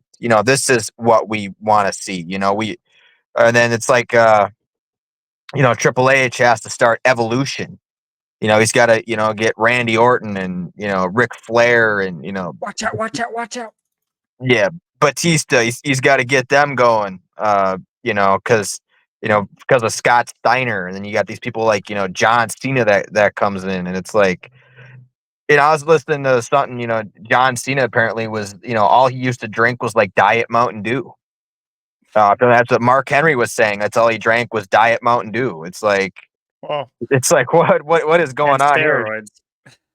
Yeah, you're on steroids. And then you got, Mark Henry, the world's strongest man. I mean, it's like the great Khali's like 7'4", the Big Show, 7'2", 500 pounds. You got all these people born for the role. They have the right genetics. They have, uh, you know, like you got your high flyers who like can take a lot of abuse, like a Rob Van Dam, a Jeff Hardy, where they can jump off, ladders, go through tables, and perform these acts, and you know somehow never really get injured or hurt. And then you got people like, The Rock, and he's just going to come out and, just like kill mankind and destroy them and give them like 100 concussions with chair shots. Then Undertaker's going to throw him off the top of the cage and break, his bones and puncture his lungs, and, all the things these people put themselves through. And, uh, some people, they have just different careers, like, some people, they're more into that. They're, doing a lot of crazy acts, a lot of crazy stuff. And then, some of them, they're not really doing that. They're, they have more of a, I don't know, more just a, I guess, say maybe normal role, or, they're a different kind of wrestler. It just depends on whatever their character is. But, now, like I said, it's, now with, so much of the, the women in wrestling now too, it's like, I don't know. And I know a lot of women are probably now are taking like roids too and stuff. So it'd be interesting to see where wrestling's at in like another, 5 years, with all the stuff that they're pushing and all the things you see with that, coming to the forefront, all these people, um, all these people being born for the role, or they come in, they have the right, name or gematria, or whatever the case is. And you look at some of these people, some of these, women now, you got, girls like Rhea Ripley, she's, like one of these wrestlers where it's like she's, like, what even is she? It's like she's almost like a gender fluid type almost, but not really. It's like she's like kind of dykey, but kind of not. Um, She got the Raven vibe. yeah, and if you look at her picture, you should look at what she looked like back in like 2016 when she started, 2016, 2017, and how she looks now. She looks like a completely different person. Like, if you watch her transformation, it's crazy, like seeing like what somebody like that looks like and how they transform over the years and the time. I don't know where to do a year. That blonde is like her from like 2017. Like, look at that difference. I Yeah. mean, Yeah, it's pretty rough. it's like watching a train wreck in slow motion. I mean, it's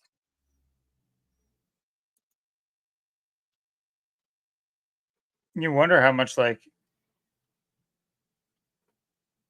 because I mean, I don't know about any of the legitimacy of I wonder about a lot of things when it comes to like, CTE and like the pushing of new regulations based on, former injuries or like how things were, former standards. Um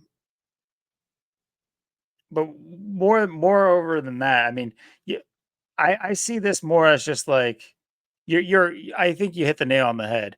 I think they're, taking what is, predominantly through its entire, there's been very few female like usually it was like they weren't really female wrestlers. There were like females that were like around the other wrestlers and like every once in a while they would have like a little cat spat and like do something to do with wrestling, or they would like throw a chair in the ring for their boyfriend. That's right. like the extent of like the females had in like wrestling. And I'm not just sitting here trying to knock it, saying this can't work or anything. My point with it being is it's just so obvious that this is geared towards um kids. It's not that adults can't enjoy it. In fact, it's very adult, I mean, any adults that, like, just straight up let their kids watch it, you know, that people need to pay more attention to what their kids are taking in the media, and this has, always been one of these just things that are okay, but, like, if you really look at it, it's just not okay. It's not okay that, like, kids are watching this crap, but, it's very adult, Stone Cold just punching beers, pounding beers before every and that's like the minimal side of it. But Austin point 316. yeah, gotta get the they're not there's no biblical cult involved in these wrestlers behind these wrestlers. They're just, they're just doing what they would always be doing. But point being is like the sexualization of the medium is it's just so obvious. It's just I've seen like little clips here and there. I don't watch any of this stuff, but I've seen how like insane it was. It's like, yeah, it was a little racy back in the day. Like I see Trish Stratus, that was maybe one of the only that's the only one I know on this list. That's the only one. I remember her, I think she was attached to like what Triple H or something like that. Yeah, Or at one maybe point, yeah. yeah. I mean, yeah, they always jump around too, Right. which is like another thing of like it's almost like if you were to ever watch like teen dramas geared towards girls, like that's what happens in those is like there it's just like every season they're like trading like the main characters with this guy, but the next season that they've broken up and there's this drama and they're now with like the former best friend of the girl and then there's that drama that goes on and it's like it's almost like felt like their attempt at like having girls have a place in wrestling, fans, I mean, because they'd be like, "Oh, look at these girls." Anyway, but now it seems like it's to me, this is just so clearly like porn. It's Yeah. just like softcore porn, and kids are loving it. Like they love Cheetos. Yeah, I mean, look at China, China used to, she used to China. wrestle even with the men, she was, big and, jacked and on roids and she did porn. She was a porn star and Yeah, that's she had true. sex with Xbox on I tape. heard about that. I Yeah. heard about that from somebody. Yeah, I heard. Yeah, she did other pornos too. Like she did a bunch of them. A lot of these girls are into porn, or if it's not porn, it's like they're prostitutes or Mhm. strippers. That's what a lot of them are doing. And there's a lot of there's so many different women in it. The one of the champions now, Liv Morgan. She used to be a stripper, or work at a strip club, I think. But um, or Asia too. She used to be big too. Asia, she was like China in a way. Mhm. Asia was like one of these big roided girls like China, you know, she was big and jacked and wrestled with the men and uh They got certain Ronda girls. Rousey? Yeah, she was in WWE as well. Okay, that might have been a fact I did not know. Huh. Not that I, like, give a crap about her Yeah, MMA Bianca career either. Bianca Belair, I think she's like the strongest girl right now, the strongest girl on the roster.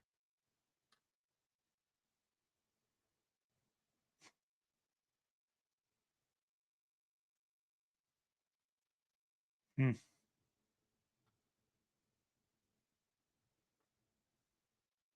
Her and Jade Cargill. I know there's another like black chick that just started too. It's like there's this big push right now. It's like you got all these women, you know, these like bigger women, you know, Rhea Ripley and Bianca and uh, all these different,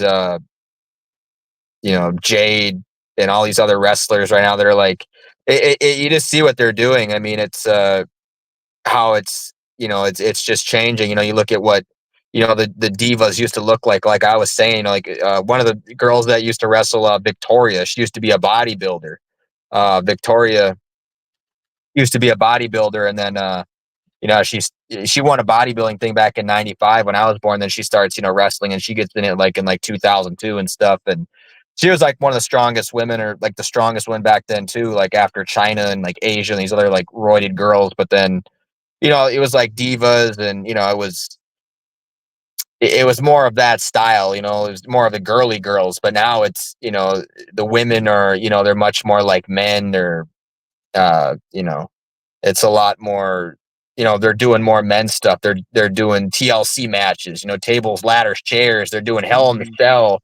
They're doing cage matches. It's they're pushing it more and more, and it's you never seen this stuff before. They never did this stuff, or it was very rare. It was just starting, and now you just look at it, and now they're headlining WrestleMania. Now it's become all about the women now.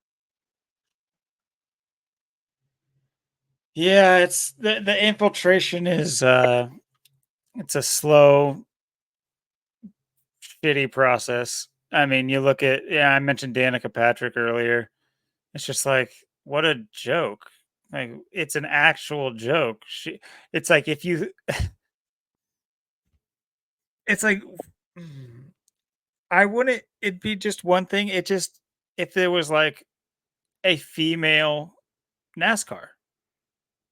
That who's to say that that wouldn't even be popular? I There used I to would be as I would assume. Shauna Robinson. She used to race the 49 BAM car in 2002. She's from Des Moines. She was better than Danica, but a lot of people don't even know about her. But she's one of those rare women drivers. Well, yeah, she's not sponsored by GoDaddy with their Yeah, little weird sexual innuendo commercials. It's like I never understood what I was watching. I'm like, it's like, what do you just are you advertising that you like have porn on your website? Like, is yeah. this I mean, really. I didn't understand the commercials. It's like, why is it like have to be so racy? It's just like a web hosting site. What does this have to do? Are you hinting at the fact that like a lot of like porn uses your hosting services or something? I don't get it. Or that like people should have like get a domain so that they can start their like faux OnlyFans before OnlyFans started.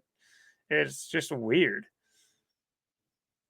Yeah, I mean, it's like yeah, exactly. Like, what are we even watching here? It doesn't even make any sense. I mean, uh, it's obvious people are just getting these roles for these reasons. They're being brought in for these reasons. It's you see this all the time, and it's just like we're talking about these women and women wrestlers and women NASCAR drivers and stuff. I mean, it's I'm surprised we don't have women in the NFL right now. It's going to be the next thing. There's going to be women in there, so it's like I don't know. It's just crazy what they've done to people, what people are into now, and uh, what things used to be. Just how. you watch wrestling, back in the 90s, early 2000s, now that stuff, you can't even do it no more. The chair shots because concussions, Oh, it's same thing with NASCAR. We got to change the cars. The cars got to get safer, right? We got to make the cars safer because look, Dale Earnhardt died, and Kenny Irwin Jr. died, Adam Petty died, and and then but then there was no other deaths. Nobody else ever died with these obvious rituals. These were What was obvious rituals. what was the Yeah, it was Tony Stewart who like ran over the guy, right? Yeah, in 2000, Kevin Ward. Yeah, Kevin Ward, 2014. The guy got It out of was his an car. accident though. Yeah, Yeah. Huh. Okay. What I was It's just kind of goofy. It's just like you think I was just talking about the infiltration, and it's just like Formula One racing, where the the peak performance of speed, power, maneuverability, and oh look, is that Danica Patrick in a miniskirt? Oh, she looks so great. It's just like, oh my god, what guy would ever want to like be? Yeah, I'm geared up. I can't wait to watch this Formula One race. I do remember seeing that she was like a co-owner of like Formula One now, but she's being interviewed. Like this is what when I think of a F1 owner and like a racing owner and like the owners are supposed to be in R&D as well. They're supposed to be you know up there in art research and development, like just like in NASCAR. They're pushing the boundaries of like part of being the team owner is like the team aspect of it is like you have engineers that work on your car to like push every bit of RPM or speed out of that car or traction or whatever or mobility. Just the idea that it's like this is what we're talking about. Turns heads in fringed black dress paired with statement necklace. It's like, am I reading Vogue or sports? What is going on? What does this have to do with anything to do? Like, who won the race? Did anyone Was anyone looking at the cars go by, or is there wow, what a statement necklace. Stunning mini dress fit leaves politics behind. Oh yeah, Sports Illustrated. That's what I want to read about. yeah. It's It's just like like you used to watch wrestling, and it was like you watch wrestling. You'd watch Rob Van Dam jump off a ladder, go through a table. You watch Jeff Hardy jump off a ladder, go through. Now it's like you watch women do it, or it's like if they're not doing like something real hardcore like that, like the men are doing, they're like what they're doing is like you said, it's not wrestling. It's just porn. I mean, that's all it is. You're just watching porn. Is all you're watching. I mean, uh, it's just bizarre, and it's just like you see these characters, they come and go, and you watch people change, and like I said, how they change everything. They got to make everything so soft. NASCAR, used to be, but there's just like I said, those ritual deaths, and there wasn't anything else. But the car is so much safer now. But look at Kurt Busch, he got injured, he just had to retire. This is the new car, right? I mean, such a yeah. little tiny touch, and he's done. I mean, come on, how safe are these cars? Or is he faking his injury, or what is this? You know what I mean? It's just like wrestling, well, there's too many concussions. I mean, look at Chris Benoit. He just kept, getting hit in the head. And look what he did. It's just, and now it's like, oh, see, we can't, you can't take roids anymore. And then it's like some people, they're still on roids. And it's like, same thing with football or whatever, they have people on roids, people that, get away with it or whatever. They're able to do it for whatever reason. It's like, they're trying to get more strict on the roids because see all the roids and all the concussions and see that they're making everything so soft that they're making everything you know they're taking away the element of what NASCAR used to be, what wrestling used to be, what it's really supposed to be, and what people actually wanted to watch and tune into, and what people wanted to be about. It's no different, with the NFL. I mean, the NFL is the same way. It's just, they just keep changing it, making it dumber. Um, it's no coincidence. It's which, football equals 83, 29, 133, and 43. It's interesting. It equals 43, like NASCAR, but wrestling equals what 127 and 46, like sacrifice and 1, 2, and 7, but. what's interesting with football, in the NFL, like I said, they changed their brackets. Um, they changed their brackets. That, like I said, everything changed after 9/11. Changed everything for the 2002 season. Um, and I just think of that 2002 season. I think of, Michael Vick, and Michael Vick, of course, equals 201. Um, and of course, obviously it was 2007. He was turning 27. He wears number 7. Was in his going into his 7th season. That was 17 years ago when that all happened there. April, and the news came out about the dog fighting and stuff. Um,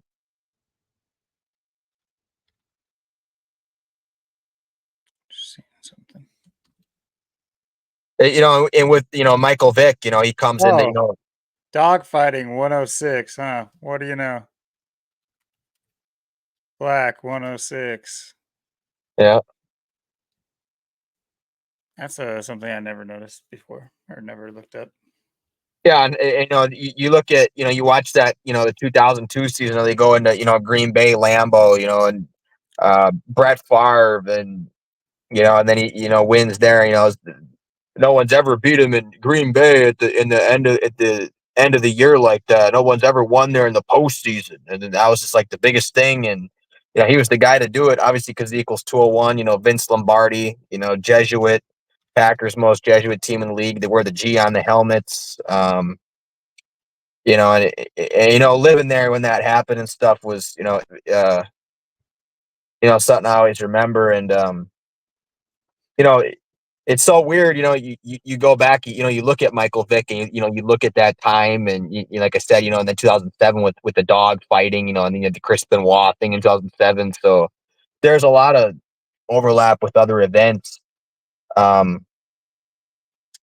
Favre, that's an interesting name as well. Brett Favre, um, or his full name, Brett Lorenzo Favre equals 222. Brett Favre equals 45. Of course, he wore the number 4. Um, and just like you look at Aaron Charles.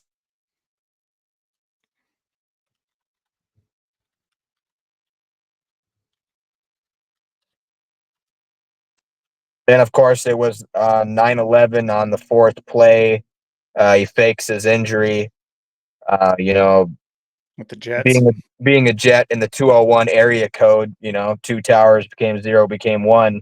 So he sets up for that big mockery, and he was obviously in Green Bay and Lambeau like Brett Favre all those years, and you just see how these people are just picked for these roles, and how they're just you just look at Aaron Rodgers, just such a clown, so all these championships, they just Packers just can't win the Super Bowl, man. They won it in 2010, but they can't get back. They just can't win it again. They just keep losing, they just it's obvious, it's just so fake, and it's just so rigged, and that's why you got Jordan Love is your quarterback now mocking you. So, but yeah, I've watched all these clowns come and go, and I was living there in Green Bay and Swamico, but having to deal with this all the time, even the Michael Vick thing, that was such a frustrating thing, because it's like all these people care about is Michael Vick is fighting dogs. It's like, oh, Michael Vick's fighting dogs, man. I got to go protest. I got to go get mad. It's like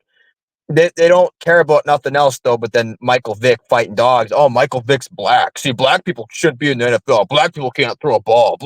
See, he's black. It's just you just see what they're doing.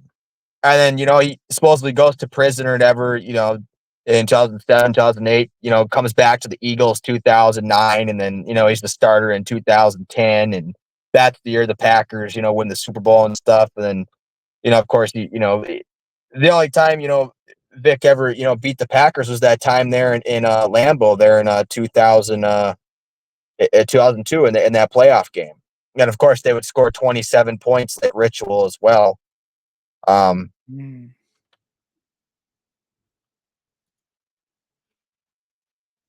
That's kind of like it's a lot like the DeMar Hamlin collapse, and then all the dollar bills collapse, the dollar bills collapse after the DeMar Hamlin collapses. You know, it's just this mockery they set up for you.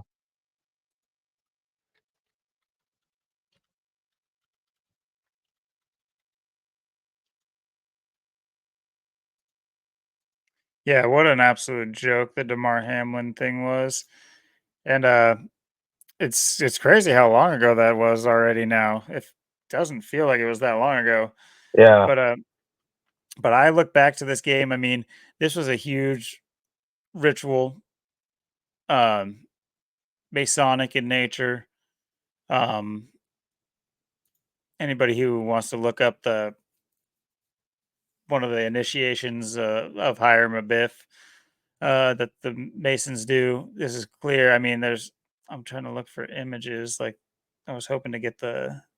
Here we go. I mean, number 33 standing up while everyone else kneels. Yeah. The guy's name is Neil. Yeah. It's like, are we doing this, guys? Are we really doing this? Oh, New York Times, go suck a fat nut. Yeah, Mike. You know, the word Michael equals 33. Vic equals 45 and 27. So he's got the ritual, you know, numbers, you know, right in his name and everything. So But what I also like, this is kind of what was this? Was this a Thursday night game? No, it was Monday night. Okay. Curious because there was 35 on the on the little shot on the clock there. Um, what's interesting about this is like this is actually the first time that a game has ever been halted or canceled mid game, and uh, or maybe it was the second time, but the first time it was because a guy actually did die. He straight up died. Um, But the point I'm making is this is a Monday night game. Do you know how much these people went through? Like the vast majority of these people went through to get these tickets and to show up to this game and to sit in the traffic that's on the way there. And now they're gonna have to go sit, be filed out and sit in traffic on the way back. And they're all been drinking and they can't even finish their food or their drinks. The kids aren't sleepy yet. What I think of when I heard about this thing happening and how the game got canceled is this like this is the test of logistics. This is a test of like, can we clear out a football stadium of rowdy, drunk Americans and get them to be okay with it and file out under their own cognition just because we say that poor little DeMar Hamlin's hurt? Well, can we do that? And if they can do that, what's next? You know, what's it going to take? Because I mean, think about the strain that that games have on the infrastructure, like say the roadways and traffic and all that kind of stuff. The actual logistics that goes into getting to and fro with thousands and thousands of people. I mean,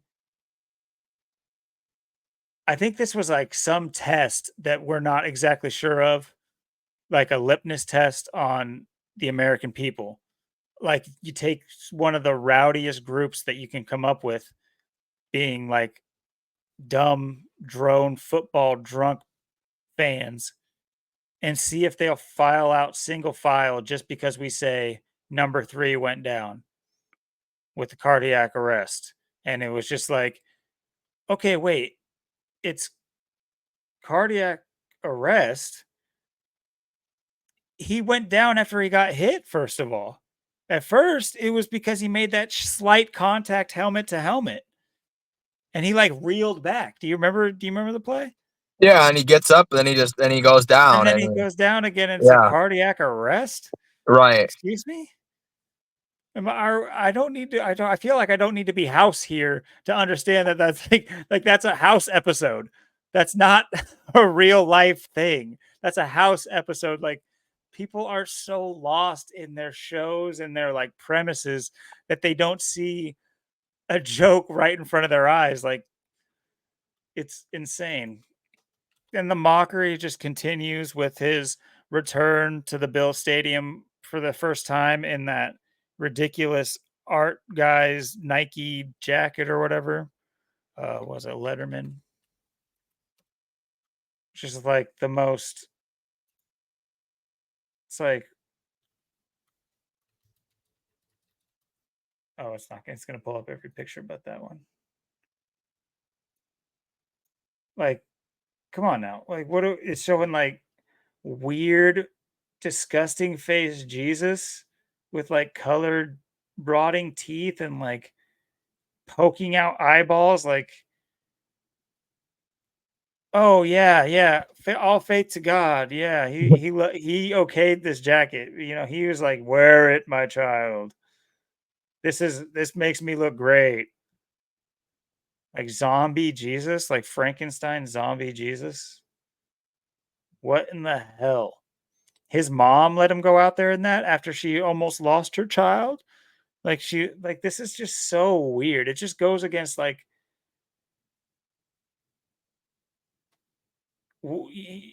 there's just no way that like actual human beings are making these decisions. Like, real normal human beings. There's absolutely no way. And he's better than ever.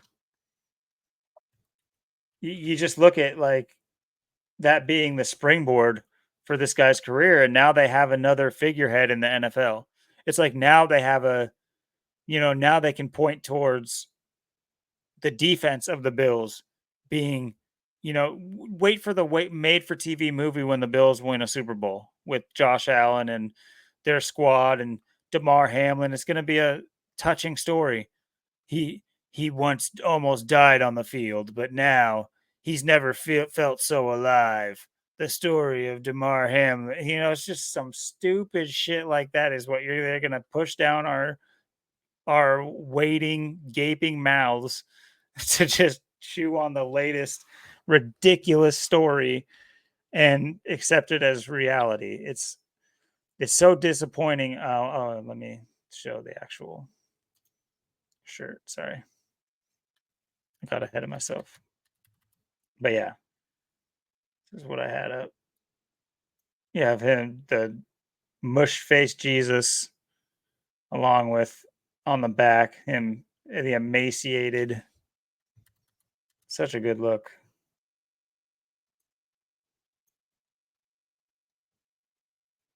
Why I can't see that image. Doesn't like it. There we go. But yeah, it's just like complete mockery.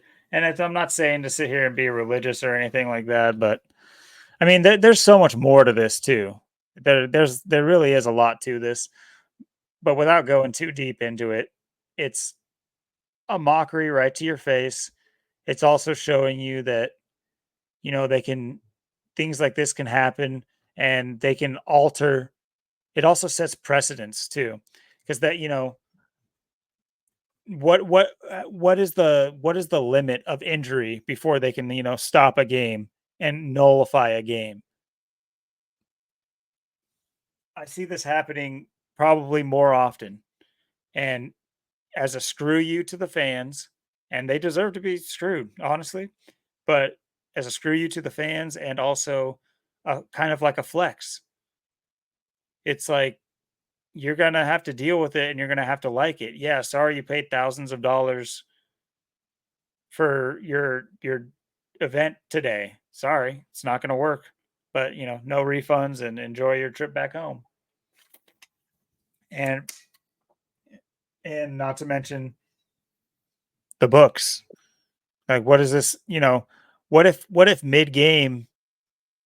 It's looking like really weird. There's 1,000 people betting on this underdog that nobody should know about, but the payout is like 50 to 1, and we have people betting thousands and tens of thousands of dollars on the underdog for some reason. And Vegas is like, shut it down. Oh, oh, bumped my head. Oh, I collapsed. Shut it down. Game's over. There's no, that line is dead. Yeah, people that bet on the game. I mean, everyone that bet lost. Nobody won, and it's just yeah, the way they come in, they step in, they manipulate it. The game's over, and that's it. We're just done, and it is what it is. And um, it's very strange how they went about that. It just shows you how fake it all is. It's just like, WWF equals 29, football 29, Mahomes equals 29. Mahomes just turned 29. He was the one to tie up the AFC, NFC championships at 29 apiece. Um, First one trying to, get a three-peat and get his fourth Super Bowl already. And you look at, somebody like, like I said, Mahomes, KC, Kansas City, the Kansas City Chiefs, and how this is all, how he's just the guy. And it's got the Taylor Swift narrative because you can't bet against Taylor Swift. And, they bring Mahomes in, they bring him to the Chiefs, and that's, and This they're is the 6-0. They're 6-0. They're undefeated. So, absolutely. And yeah, it's just that the Danica Patrick. It's like, who wants to tune in? And it's like, this is the joke. It's like, are we not going to stand up? It's like, there's levels to this. There's levels to the manipulation. What they're saying is what you consider, and what this is. So imagine me, a high ranking Catholic priest, about, in a room with the Pope and Sosa and the Black Pope, and the Jesuit monks, and we're talking up, the Bilderberg group, and we're talking up, moving human minds. Imagine, it's like, this is the script, this is the joke.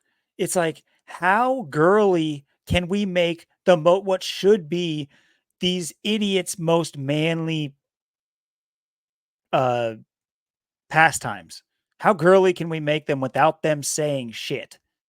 And not only without them saying shit, you're going to start seeing guys bumping Taylor Swift in their Kansas City jerseys, and like accepting it, like making it a reality.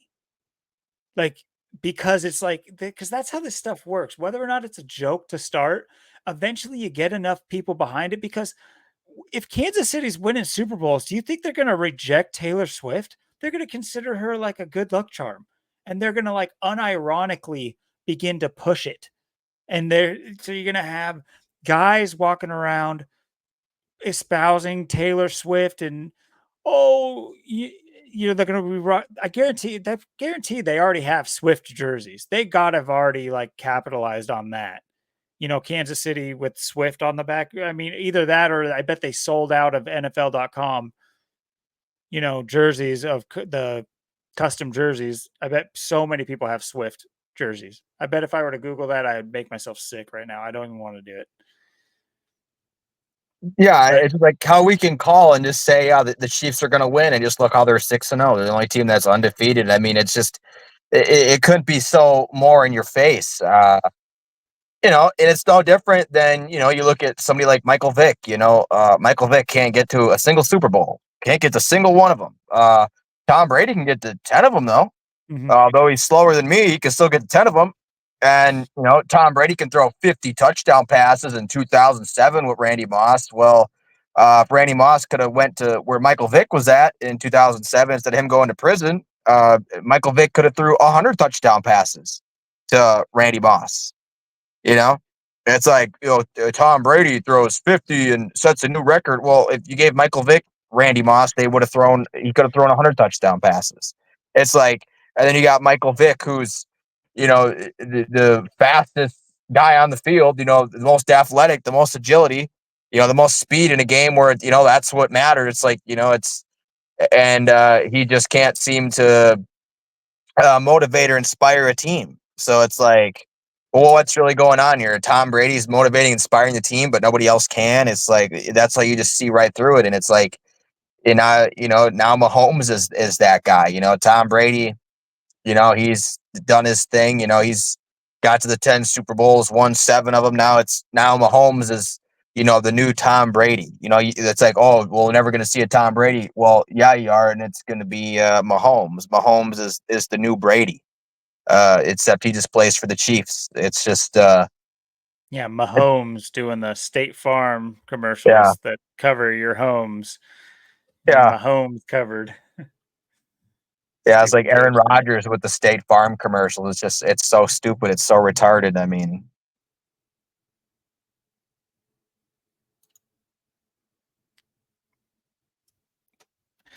And what I was gonna say too is, do you remember the controversy? Like you mentioned how he couldn't, rally a team behind him to, do you remember the controversy with like him at QB, Michael Vick? Not the dogfighting, of course, but I mean, like one of the big talking points was that it kind of came down to like his selfishness, or like too much of the game plan was Vic centric. I don't know if you remember, like who was it? Warwick Dunn. yeah, Why am I typing it into there? His halfback, which a lot of people said would have been like way better if he was like given a different opportunity, because so many times he lined up, but it was a keeper. He blocked probably more than any other halfback with the size and speed of Warwick Dunn. Warwick yeah. Dunn's a little guy, and he was had to block like 50% of the game when he's the starting running back. I don't know. That's the thing. You look at Michael Vick, he's like 6 foot, like 210, 215. He's kind of a small guy. He's not that big. Then you got little Warwick Dunn. I mean, he's only 5'9", 5'9". 180 pounds. I mean, I'm 5'9", 170 pounds. The guy ain't much bigger than me. He's basically me. And this is the best you got. This guy's gonna do all the blocking. A guy that weighs like 170, 180. I mean, is gonna block people. It's like you just look at who he's got, and it's they can't get him a receiver. I mean, who's he got for receivers? I mean, who's he throwing the ball to? Um, it's like you can't get this guy Randy Moss. You can't. You can obviously see you got the two fast guys in the field. You got Michael Vick and Randy Moss. You can obviously see these guys should be teamed up. They'd be unstoppable. And then it's like, you know, Michael Vick, doing his thing, just, running through people, diving over people, doing flips, just Mhm. unstoppable. And, and then it's like, well, what, you can't get a defense. His defense can't do much. It's like you can't really, get that good of special teams. It's like there's like all these things. And, Michael Vick saying, too, it's like, well, um, or how he didn't even like work out, like he didn't even lift weights or anything. He didn't work out. He didn't do anything. He's just naturally born unstoppable. And he's just a freak. And then it's like, you watch, Oh yeah, Roddy White. I was like, there's one that was like considered a good one, but like he's like he's like a good wide receiver on a bad team. yeah, yeah. And he came in towards the end of Michael Vick there before he went to prison. And, Michael Vick got, Deshaun Jackson there in Philadelphia and stuff. And when he Mhm. went to the Eagles, but yeah, other than that, he never had, any receivers. And it's just like, you watch that 2002 game, at Green Bay there in Lambeau, and they won that. And it's like, you look at Michael Vick, and, he's got what, two separated shoulders in the game. He's got a bad thumb. He's like cramping up. But I mean, Kabir Bajabia can't bring him down. Nobody can tackle him. He's just running through everybody. It's like, uh, here's this guy that's, just changes the league, and everybody wants to be like Michael Vick, but then it's like, well, you got Michael Vick, but then it's like, well, why can't we help Michael Vick? Why is there no inspiration going on here? Why can't we motivate, inspire a team like a Tom Brady? It's like, uh, because you always got to play, Donovan McNabb and the Eagles, and then you're going to lose to them or something in the postseason. It's like there's always got to be that team that's, you can't beat, or there's got to be whatever excuse they have to make. So, Michael Vick can't get that Super Bowl because he's black and black people can't throw it. Black people can't, be quarterback. And, oh, so, he's fighting I dogs. mean, Like, look at what they do every time though. It's like, yeah, look at Donovan McNabb. Like he was talented even as a, let's just forego all of the, it's all real. Okay. He's a talented, like from what I could see, he could drop back and throw the ball. But what did he do? Like way more than he should have. he ran the ball. He's black. He's fast. So he's got to run the ball. Don't you guys understand? He's black. He's fast. He's got to run the ball. He has to like run the option all the time because he's black and fast. Michael Vick, he's black. He's fast. Russell Wilson, he's black and fast. Patrick Mahomes, he's sort of black and he's fast. It's just like they're pigeonholed. The other guy, the new Eagle, Jalen Hurts, he's black. He's fast. He's got to run the Yep. ball. It's like for it's just so strange how people don't notice it. That It's like Steve McNair, Aaron McNair, and then he ended there up you go. getting shot and killed. In 2009, he ended up getting murdered. But yeah, he's another one of these that, you know, he was just one of these just athletic quarterbacks. But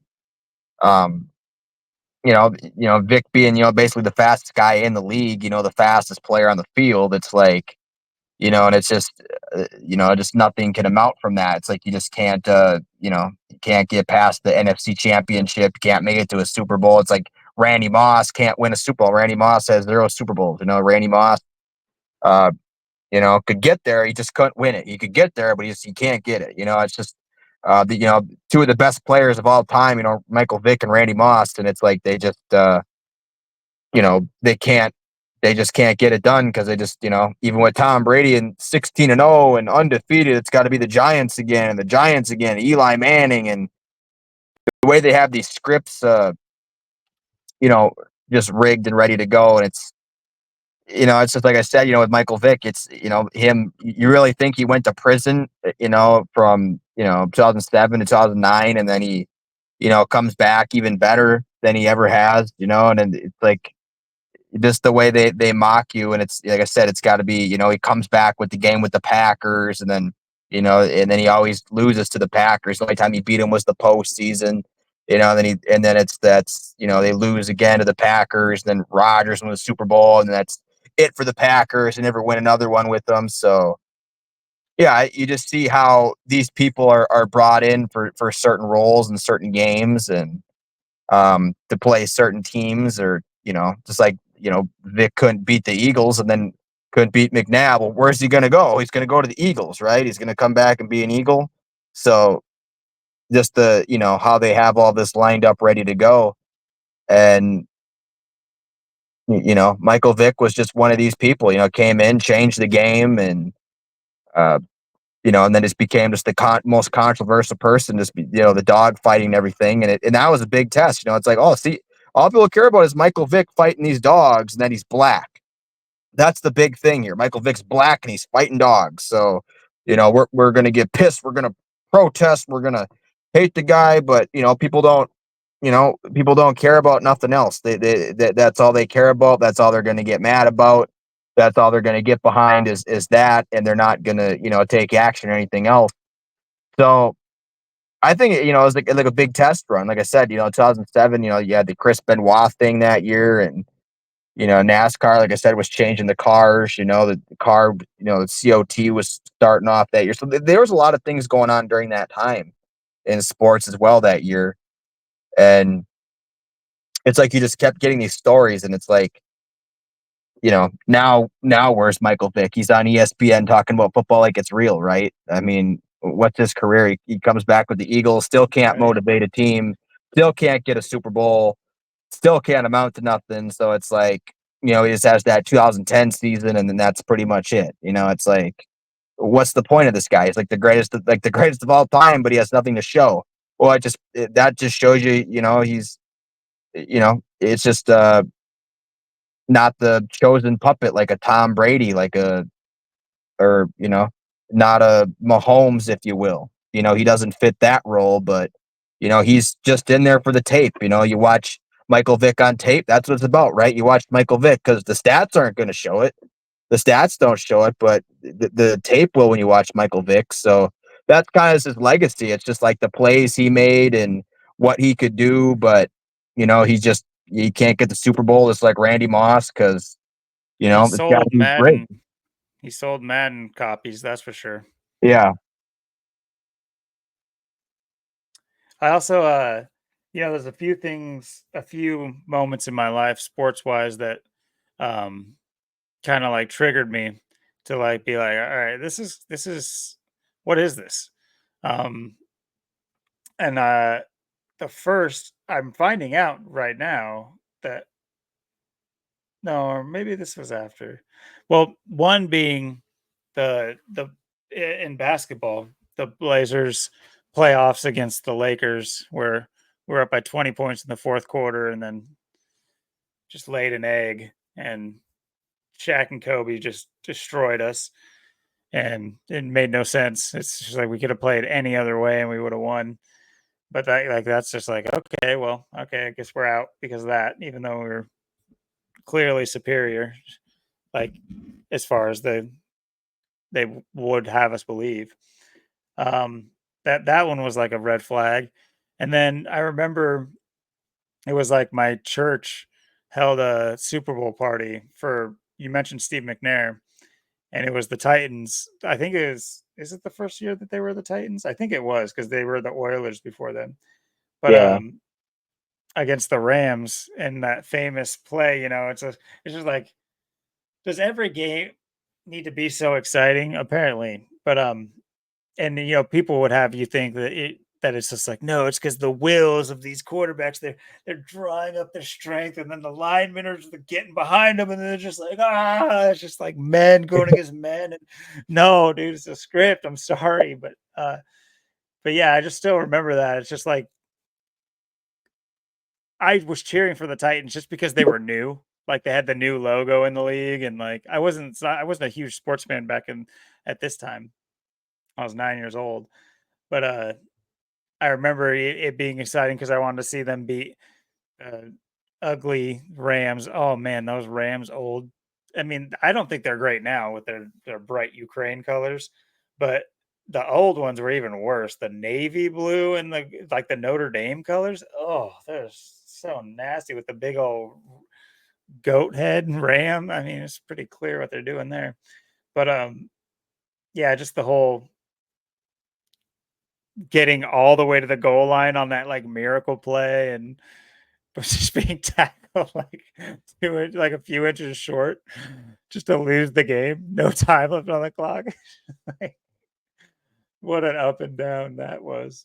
But yeah, that just was like that was pretty crazy. But then and then I would say the other one of the other major things is like in college football, being living in Oregon, I was always a Ducks fan. And the college football championship against Auburn, where I remember one of the deciding plays of the game was just like, it's just not a football play. It's so stupid that they can't use like real things to like decide games. It's always like some crappy referees call, or like uh uh some weird arbitrary rule, or something that something random. Well, in this one, it was like a really close game, nail biting down to the wire, and all of a sudden, like they made a quick play, like quick throw. This was Cam Newton before he went to the Panthers against I believe it was against our it's funny, I remember Cam Newton, but what's funny is he played for the Titans his like whole career, the Oregon quarterback. Anyway, he was like Hawaiian. I can't remember his name though for some reason. Uh But yeah, they made a quick pass over the middle, and the guy went to tackle him, and it was like that swirling like ballerina tackle, and the guy's knee never touched the ground. And so he just like the whole everybody stopped, and then he just starts like, huh, huh, and he just starts jogging down the field for like an 80-yard touchdown. It's just like, oh yeah, this is what all the people want to see. He's like, even to an Auburn fan wouldn't be like, yeah, I mean, yeah, they might be excited because it happened for them, but it's not like some amazing play. It was bullshit. It's stupid.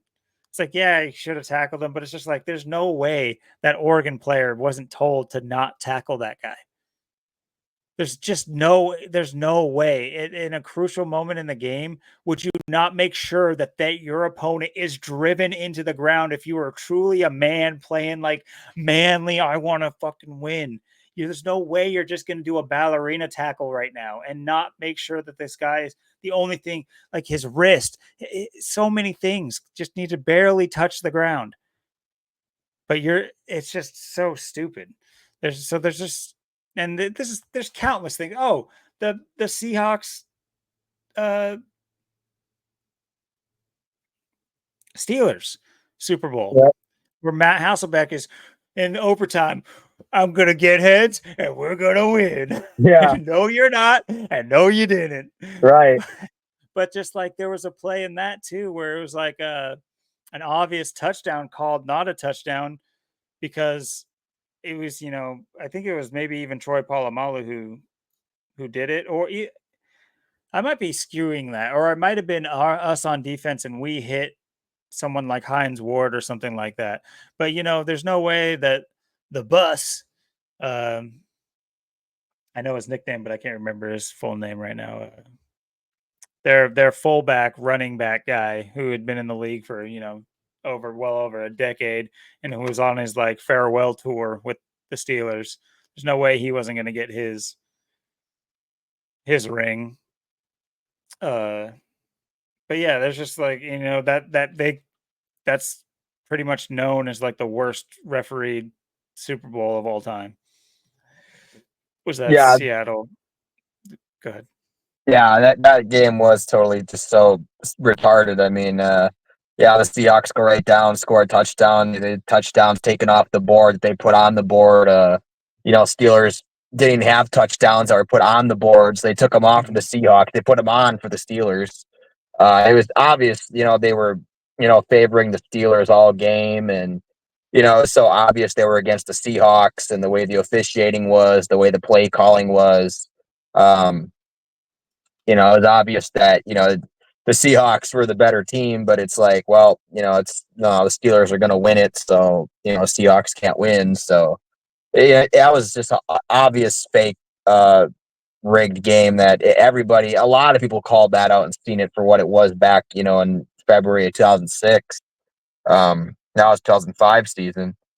And, yeah, it was just such a dumb game. I mean, you look back at it, a lot of people forgot, Hasselbeck and, Sean Alexander and that Mhm. whole team already, because it's all about, Russell Wilson and, Marshawn Lynch that, got to, win that only Super Bowl with Denver and got to Bro, get the even deal. our kicker was like the best kicker in the Yeah. game.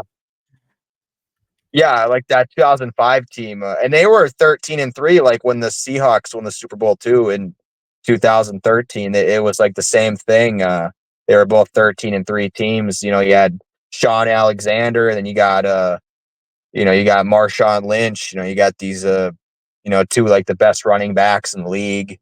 Um, you know, yeah, obviously, with Russell Wilson, he had more of like the Legion of Boom and stuff, and more like I'd say more of a known team, like that 2005 Seahawks team. It's just like not really much of a known team, but uh, Because we'd been bottom feeders for like this was like the first taste of winning for the Seahawks, honestly.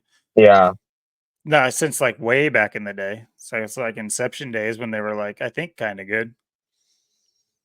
yeah. And Dave Grohl just put out that album that year, and The Ring 2 came out that year, so. It's like, oh, the Seahawks, they're going to go to the Super Bowl, but they're going to Mhm. lose, but they're going to get there, but they're just going to lose. So.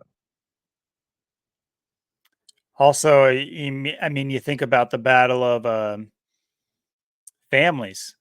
You got the Rooney family with the Steelers, and you got Paul Allen over there with the Seahawks. These are incredibly rich, megalomaniac, insane rich people, playing with their pawns, playing with their toys. And I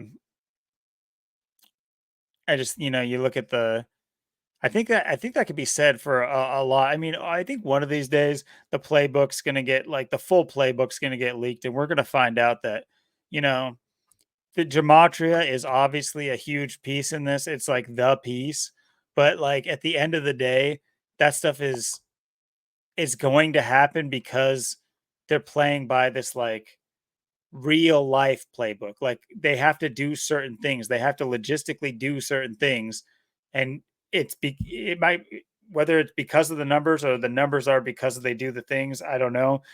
Who knows if it's AI running all this stuff and always has been, because they say we're like 50 years behind, technologically behind, like what the military has in their secret. Or 100 years or whatever. I mean, we're way Mhm. behind with where they're at. I mean, They're Nazi light years. Germans had UFOs, but we can't have them yet. It's like, okay, sure. And I'm not Yeah, talking about conspiracy UFOs either. I'm talking about literally, it's documented. So people just need to chill out. You can't say Hitler. You just can't say it. It's like, how are we ever going to like think about things and rationally? It's like, how come you can't? It's like I mean, that's going to be a free speech show. We got to do that. So we got the presidential selection. We got what is going on with the world. What are we? And then we got to have it somewhere, in some order. Whatever I just said, I'm getting hazy here.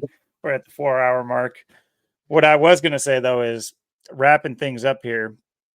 Do you have any like closing statements about like, the grander scheme, or what your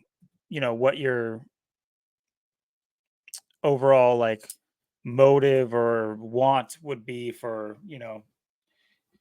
spreading the knowledge of, rigged sports and all the other things we talked about as well, but like in specifically rigged sports. Say we have a bunch of naysayers come in our comment section. What would you hope to do? Just call them retarded and push them down the road, or you know what what can we do to, do we have a responsibility to sway these people, and if so, is that what we're looking to do here? yeah. I think a perfect example would be going back and looking at at the Seahawks Patriots Super Bowl. Hmm. The half-yard line with Lynch there, and how that game turned out with all the twos and the ones, and that to me is like should have been, Butler 21. yeah, the days 2-1 second and one, or second and a half yard, second down, and 21 seconds to go, Malcolm Butler 21, and just all the 2-1s. I mean, that's a perfect thing, to get someone to see. It's like I said, with Tom Brady, being the guy, look at Mahomes, now he's the new Tom Brady. You can't stop Mahomes, and you can just show him the Taylor Swift narrative. Um, Tom Brady being the guy, for, the Patriots and the Patriot Act, and here come the Patriots, and um, and just how, in that one year they didn't get the Super Bowl, it was the Bucks that won it there in 2002, and then he goes to the Bucks that wins the Super Bowl. So, drawing that parallel in there. I mean, those are things that, are obvious. Um, Michael Vick, can't get a Super Bowl. Randy Moss can't get a Super Bowl, but, Tom Brady, can get all these Super Bowls, can win 7 out of 10, and just things like that, and just how, what they make something to be. Like I said, with the Michael Vick, and them, in the dog fighting, and hating black people and making it about race, and Michael Vick, and it's obvious what it all is. It's always, it's always been the same thing. It's get them to see the NFL is racist. It's not just rigged. It's not just fake. It's not just scripted, but it's racist. It's just dumb on every level. It's a waste of money. It's a waste of time. It's a waste of energy. And all these sports, wrestling, NASCAR, it's the same thing. And, all the things we talked about tonight are, perfect examples of it all. And, I could go on and on about other things, and other, there's so much talk about with NASCAR, wrestling, football, and other ones. But yeah, I just think, it's just the fact, we can just sit here and say, yep, the Chiefs are going to be the team. They're the ones that are going to win it. And here they are sitting 6-0 here to start the season. They're the only team undefeated. I mean, that's just, I think that's just it. And, all the 29s with Mahomes, and he just turned 29, and football 29. And, he tied up the NFC, AFC championships at 29. And, um, It's just it's just all in your face, and it's just I just think that's it. I mean, I think, you just have to get people to see these basic obvious things. It's like, if they can't, see that, or they can't see something else, then, then it is pretty much, I think, just, down the road and moving on with these people. But like, people are, still going to vote, people are still voting. It's just like, well, it is what it is. But, for those that are on the fence, it's like, well, here's what it is to look at. It's like, some people, it's like they're being told, who to vote for. It's like, oh, well, I was told to vote for Kamala. I was told to vote for Trump. I was, told I got to be a Packers fan. I got to get a love jersey. I mean, it's all about love, Austin. I got to get the love in here. So it's like, I don't know. It's just, that's things we have to catch. They just have to catch the direct mockery, and they just have to, see it's a clown show and just want to walk away from it. I think that's really what it comes down to at the end of the day. I mean, these, like I said, these people don't deserve any of your, attention, none of your time, none of your money, none of your energy. It's just, they do nothing for you. They're just there to mock you, and you're never going to be nothing like them. You're just never going to be nothing like them. You're never going to have the millions and billions and all the fame to be looked up to, because you weren't born for the role. And if that's just what it comes down to, it's just knowing that these people are born for the role, and it's, the world is a stage, basically.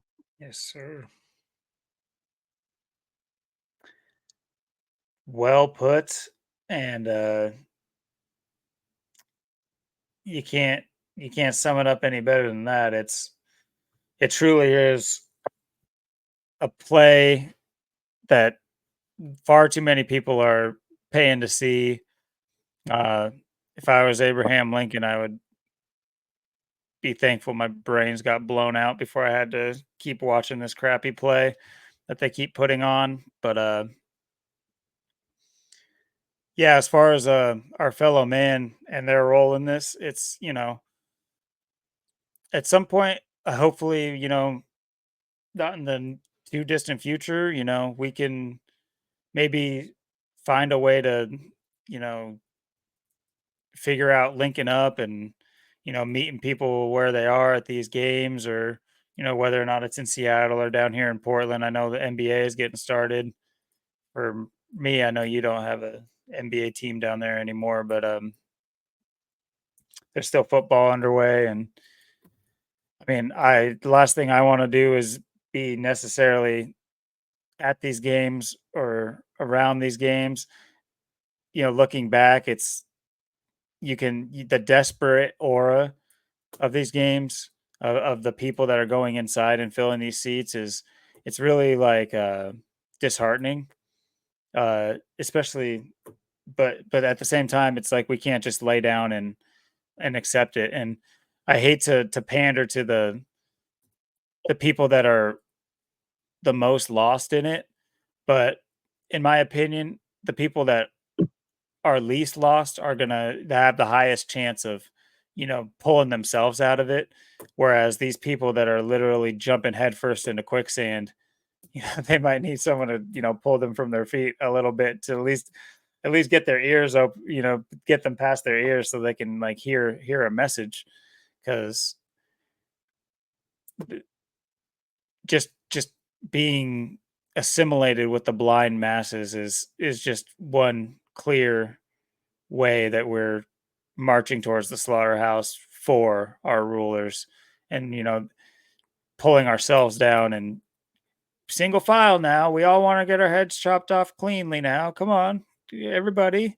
It's just like, why would the policing of ourselves, the pacifying of ourselves, the forced pacifying of ourselves, how everybody, you're not accepted if you're not a part, you're not a part of the fantasy football league, or coming over on Sundays and Mondays to watch the game. You're kind of weird for not doing that. And, you know, you don't you don't wear the jerseys. So it's like, we need to do something about changing these stigmas. And so, yeah, like, getting out there and actually speaking on this stuff would, I think that'd be something that we could really do to push our brand, if you will. Not to say that my brand idea of our brand, it would be to, in the normal sense of a brand, not to like make money or anything, but in the sense of a brand of, you know, putting our message out there, whether or not it's subconscious or not, at least getting to the, that frontal cortex of these people so that, maybe when they hear a message similar to ours, they won't disregard it so easily. But on that note, any final words for the good folks watching this video that make it all the way here? The very few. Yeah, I'd say yeah, I mean, I think the pounding of the pavement, like coming together, that type of thing.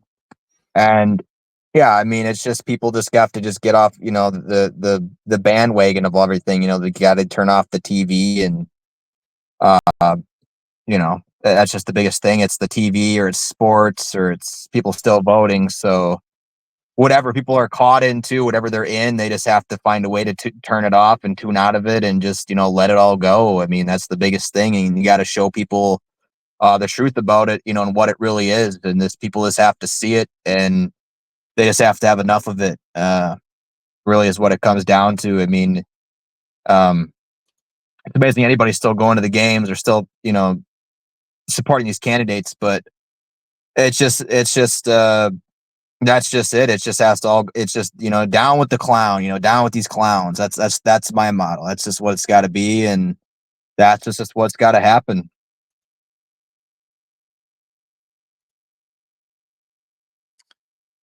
Echo that. And once again, I'll have this in the description and everything, but please check out.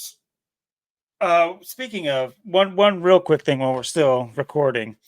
Uh I had a nice we had a nice comment left, and I planned on pulling it up, but I forgot to highlight it. Maybe I will next episode. But it was somebody saying that, just this simple, they like what we're talking about. They like the off the cuff things that we're talking about, but they don't understand the numbers. And this is kind of something I think we were both kind of just mildly avoiding, is like having to actually in depth talk about, how to go about the numbers or anything. But I think that is getting to the point where it will be overdue before too long. So maybe somewhere sandwiched in our next couple episodes, we have a little how-to session, and it kind of explaining where we're getting these numbers and what they mean in the context of things for the person that doesn't know. But as well, for the person that doesn't know, I've said to go to this channel, and I've linked it in every video. This is where we've pretty much learned from, and you may not like the character of the person. That's all like ad hominem crap. I could care less about that. Go here, absorb the message, see what it is, apply it to your own life. Not necessarily just like apply the numbers to your life and freak out, but realize that these numbers are the key to the script of media, sports, all the major controlled news and outlets that you see that are put in front of your face. And make of that what you will. But if you're here to